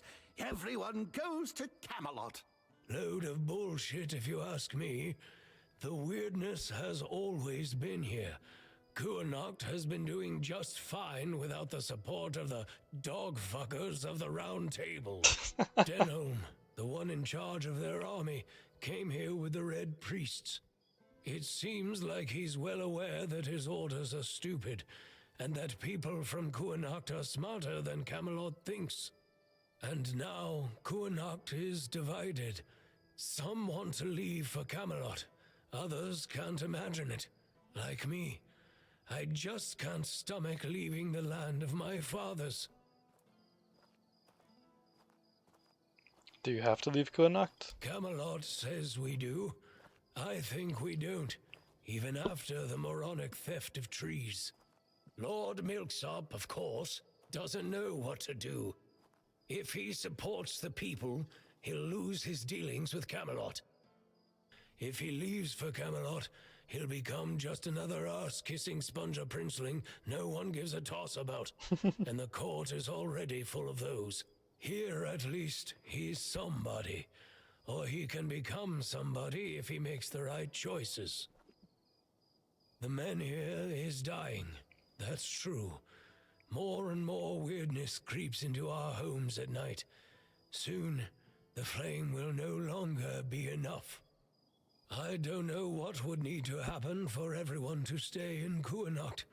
The truth is, we can only survive if we keep together, either here or there. Tell me more about Lord Yvain. His family has a grand past. I have the utmost respect for their legacy. The Tarians made Kuanacht strong. They carried on the legacy of Palamedes, King Arthur's advisor. Our lord, though, don't get me started. Yvain is a coward. He lets Camelot get away with anything. Well, for now. I've heard rumors that he's been trying, in his own pathetic way, to delay making some crucial decisions. Who knows? Perhaps our lordling will finally grow a pair and make use of them for the good of his subjects. Though, if you ask me, the only thing that could save him would be the quest for the Holy Grail. Why do you hate the Red Priest so much, as if I actually need to ask? I have my reasons. I don't trust the bastards because they've already been here once. They took a few people for what they called a routine examination, promising that our loved ones would return safe and sound in no time. Ah, damn it all. Would you believe me if I told you that not all of them even had the symptoms of the Red Death? Yeah? Nobody came back. Not a single soul. From that moment on, I've sworn to do everything in my power to make life miserable for those scarlet dogs. Your loved ones? Did you lose someone too? I don't really want to talk about it, but look, I had a wife. She was a beautiful woman, and I'm pretty sure that she was with child when they took her away. She would chat with Nianti. She hadn't bled for 3 months, and she would have eaten all the crops from Reese's field if she could. Katrin. My Katrin. They took her away. She caught a cold, and they put her on a transport to the island asylum. I never saw her again. That's all I can tell you. I don't want to think about it anymore. Let the past stay in the past. Katrin Giscard? I know what happened to her. You... what? How? How is this possible? I found a letter she wrote to you in the bowels of the island asylum. She's dead. I can't believe this. My Katrin. Do you still have the letter? Oh, shit. Please tell me you didn't throw it away.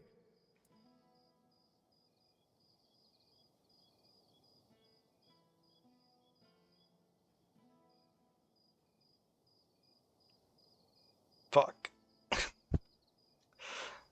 I lost it in a storm. She wrote that if she had had a boy, she would have named him Llewellyn. A boy. My little boy. She mentioned once that she liked the name Llewellyn. It made me laugh. It sounded so poetic, not really fitting for a blacksmith's son. I always wanted a son. Maybe that's why I've grown so fond of Beor. I thank you. I'm guessing the circumstances in which you got this letter must have been difficult. If everyone here were as brave as you, our Kuhnhacht would have a chance to weather the end of the world. Here, take this. I have no use for it anymore. I wanted to bury it with Katrin if I ever found her body. That's all I can do for you, and for her. What now? Why? This letter doesn't change anything.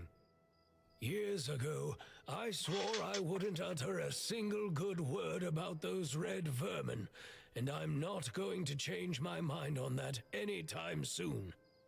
If anything, it has assured me that I am right.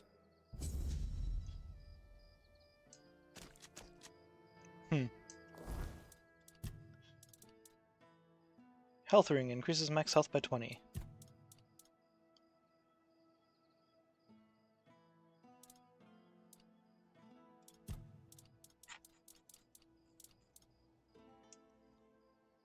Also, I got an achievement for that one.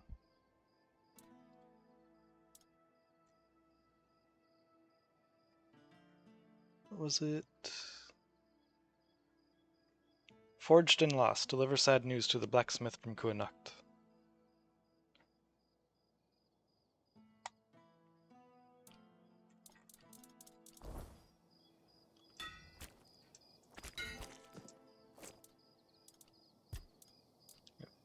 Did I see a new recipe unlocked there too?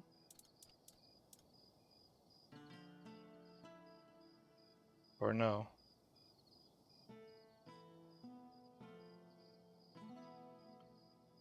Maybe not.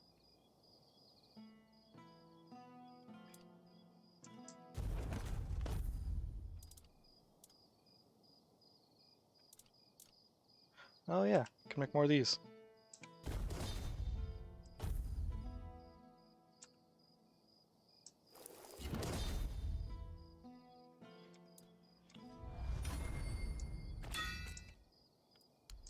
Wait, wait. So is Beor the one that's actually a merchant?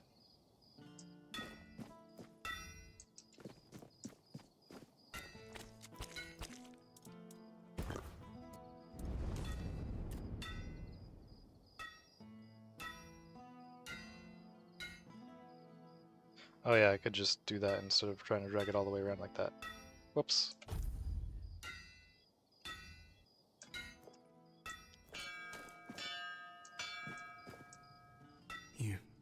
You found her, didn't you? You went to that cave and came out alive. So that means she's dead. She wouldn't have just given you my heart back. Who was she? I'm not sure. I'm guessing some kind of spell. I can't believe love could ever be that blind. Sweet All-Mother, I'm embarrassed just thinking about it. She was a monster, as you know. A beautiful one, but only on the surface. I can't believe it's over. Oh, and I didn't have a chance to express my gratitude. Although an apology might be more fitting. You risked your life for me. That's more than I could ever ask of anyone, even someone dear to me. So, thank you. What brings you here? You're just in time. The forge is ready. Open shop. The Lord's observations on Strawfather armor. Huh. Sure. Flame Guard burns the enemy when successfully parried. Ogre's Grip restores 100 stamina when delivering a killing blow. That seems pretty good.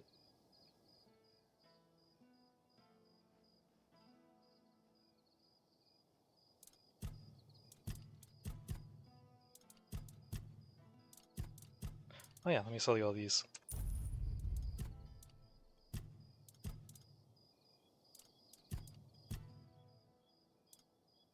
Frost shard.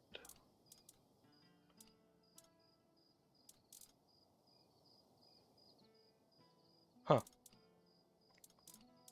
Oh, meteorite ore. Sure, I'll take those. Why not?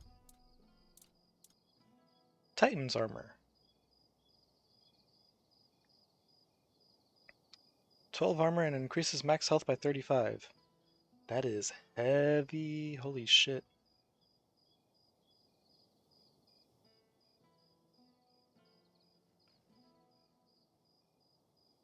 Huh.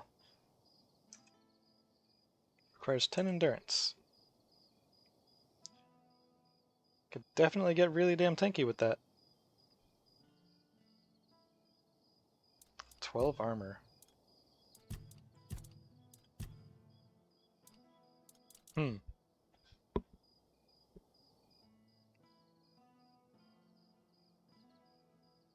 It's tempting, but nah. You're just in time. Your wound, the cave, the monster. Do you remember anything else? In my eyes, she never looked like a monster. I remember following her to that cursed place. When we were close, she touched my heart. I felt a great pain. And then I saw what she really was. I got scared, grabbed something heavy. I managed to get away, but inside I felt emptiness. Each morning after that, the burning of my wound grew more intense. I see your airfare put you right back to work. He seems stern, but he's a good, hard-working man. This time, though, it's personal. As soon as I was sure I could swing the hammer twice, I got straight to work. I'm forging a new heart. I know I've only just gotten back the one that beats in my chest, but I can feel there's something wrong with it. It's weaker. I am weaker and unsteady. It's easier for me to grow impatient and angry. More things seem to cut me deeper. I feel like my heart is poisoned. Huh. You're forging a new heart? How will it work? So far, all my attempts have failed. None of those hearts had the spark a forged replacement ought to have. They were far too weak to beat in a blacksmith's chest. There's a legend about the Stone Wardens. It tells that they could forge a heart stronger than any other. A heart that could make a man invincible. Sadly, I don't know much more than that. Right now, I'm just banging my head against the wall. Did you ask Airfare about that legend? I thought he might have heard something, but no. He just waved it off and told me to get on with some proper work instead of dreaming about old Dalriata legends. So what do you want to do next? Well, since the Stone Wardens are all Dalriata, my hands are tied. Vrel is the only person from the tribes that I know. A Dalriata selling books. And that's something, isn't it? I was planning to ask her about the legends myself, but maybe you could do it for me? Urfir will clobber me with his hammer if I shirk my work again. I'll do it for you. Thank you. I hope Vrel will be able to tell us more.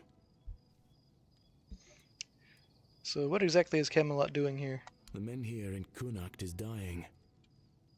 The nights have become even more dangerous. People say the weirdness is creeping closer. Perhaps the Camelotians have a point. It is difficult for me to say anything more. I just want to do my job the best I can. It hasn't been easy for him. His entire world has begun to change around him. You've seen what they did to the trees near Kunacht. For some reason, it pains Urfir no end. Even before I got sick, the Camelotians had commissioned a lot of work from us. I think he feels partially responsible for what's been happening around here.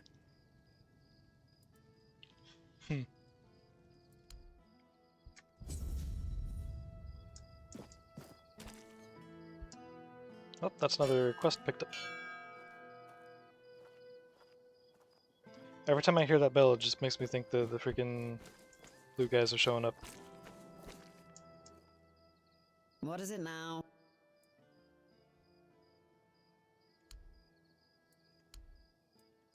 Oh, I know. It was the guy up here that I wanted to turn the scalps into. That's right. I think I'll go turn in the scalps and then probably call it there for the night, because it is 1:30 in the morning.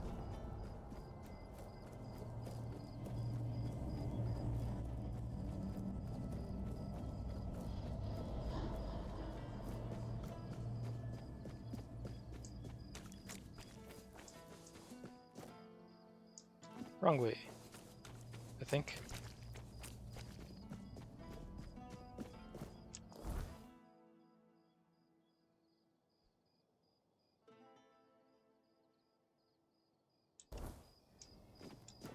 Spare a coin for the hungry. Right, this way.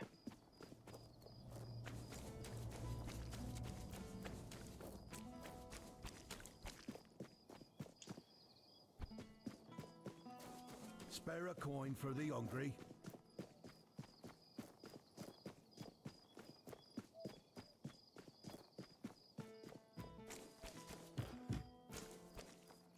Oh.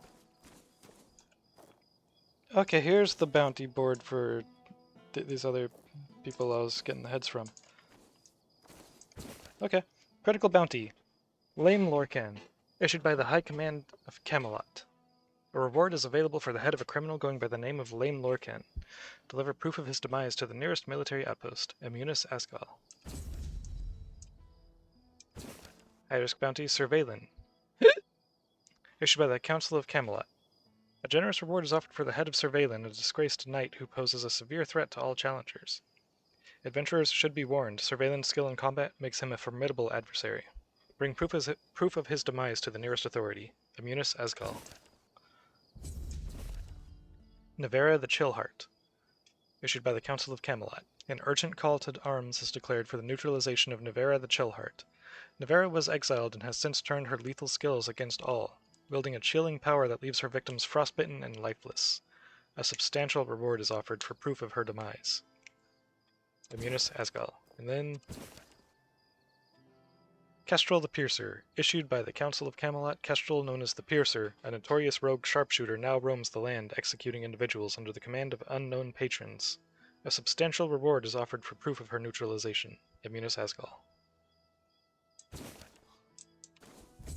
Eyes forward, and mind your step. Hey. Heard from 2 Dalriata that you offer payment for the scalps of deserters. Who told you that? The Dalriata? I've never paid a single gold coin to any Dalriata for deserters. Not even once in my life. However, there is some truth to what you've heard. You see, it's hard to keep the men's morale up in these uncertain times. It's really no wonder that every once in a while, some of them try to desert. Still, this is the military. Desertion is unacceptable and will always be punishable by death. Camelot especially insists on nipping that problem in the bud. So if you do take care of the deserters, you can be sure you'll be rewarded. Asgal will pay out bounties for each and every scalp you manage to bring him. Anything else? What would you want to do with the Dalriata who are spreading this rumor? Me? There's not much I can do right now. I have to stay in Cunoct with my men until we get the locals to consider moving to Camelot. But if someone were willing to handle them in whatever way they saw fit, as long as they stop being a threat to my men and the people here, they'd have my thanks. But all this should stay between us and on the down low.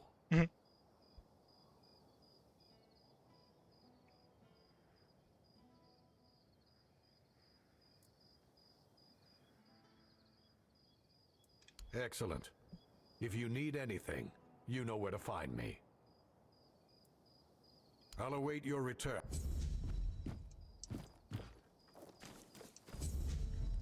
So who is it? You? Ascot. Okay, yeah. Haven't seen your face around here before. A visitor, eh? Try to stay out of trouble. I'd rather not have to put your name on the bounty board. I have a few deserters for you. Here's your gold. I'll Interesting. await you. 50? Was it? Okay, about the bounties you posted. Yes. Want to claim the bounty. Sir Renard's hat. Sir Renard. What a shame he ended up like this. Don't get me wrong. It's good that he's dead. He just wasted his life. He came from a noble family, was tall, strong, brave. He loved dueling so much that he started challenging everyone for any reason, or none at all. Eventually, he killed a royal messenger and was banished. He must have been a tough opponent. You deserve the reward. And Cindermar the Firebringer. You managed to defeat Cindermar the Firebringer. Congratulations. Long ago, when Cindermar wasn't Cindermar and wasn't bringing anything, he was just a common townsman, deeply devoted to the All-Mother. At least, that's what everyone thought.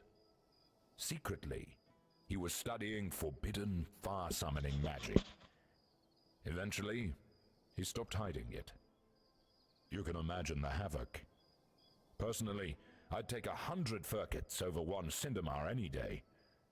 It's a good thing you managed to stop him. And Sir Valen. Here are the remains of Sir Valen himself. Justice finally caught up with him. He was a scoundrel, a drunkard, and a libertine. And an aristocrat, too. At the Camelot court, he plotted, seduced, and stabbed people in the back. Literally. Eventually, he was betrayed himself. And he ended up here, as a common bandit. Or rather, as your handful of coins for his head. Hey, care to humor an old soldier with a friendly spar?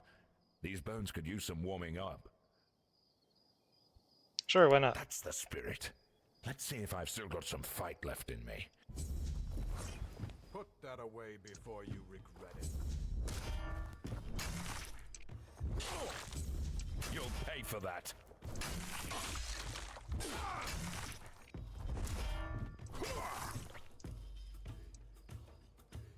You better step it up.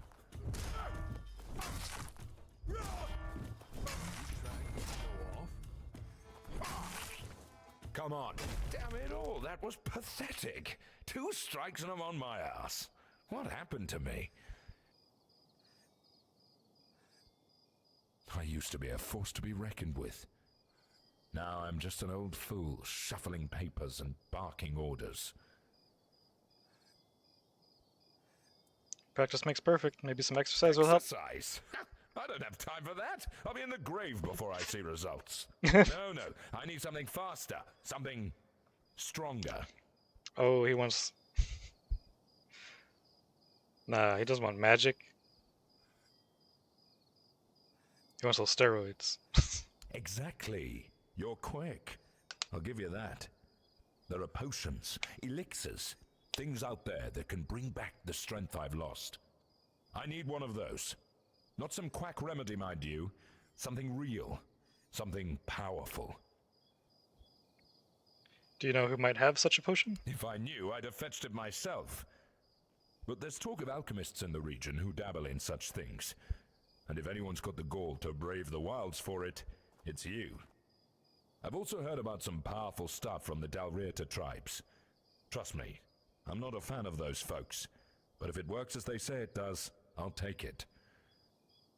I'll see what I can find. Good. You'll be paid, of course. Just bring it quick, all right? The idea of sitting around like this for another day is unbearable. I'll await your return. You need something?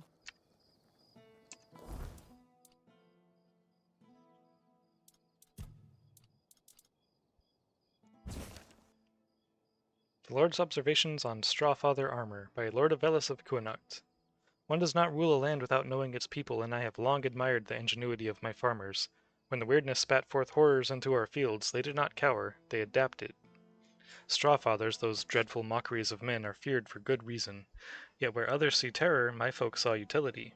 Their bodies, woven of bone, straw, and sorcery, become shields against the very creatures that plague us. Their hollow frames, once meant to instill fear, now serve as armor, light yet deceptively strong, its structure resisting blade and claw alike. The trick, I am told, is in the treatment. Curing the straw in smoke and tallow, reinforcing it with resin and wax to hold its shape. The skulls, still humming with residual magic, are set upon helms, warding off creatures that know their own. Such is the spirit of Kuanacht, resourceful, relentless, unyielding.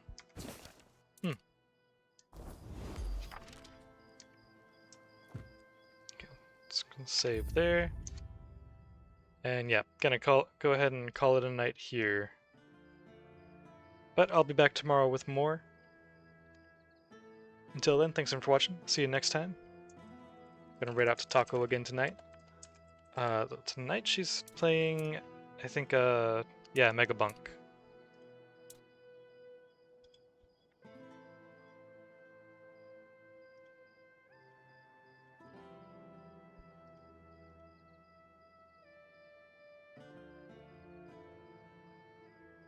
Alright. Take care. Have a good night.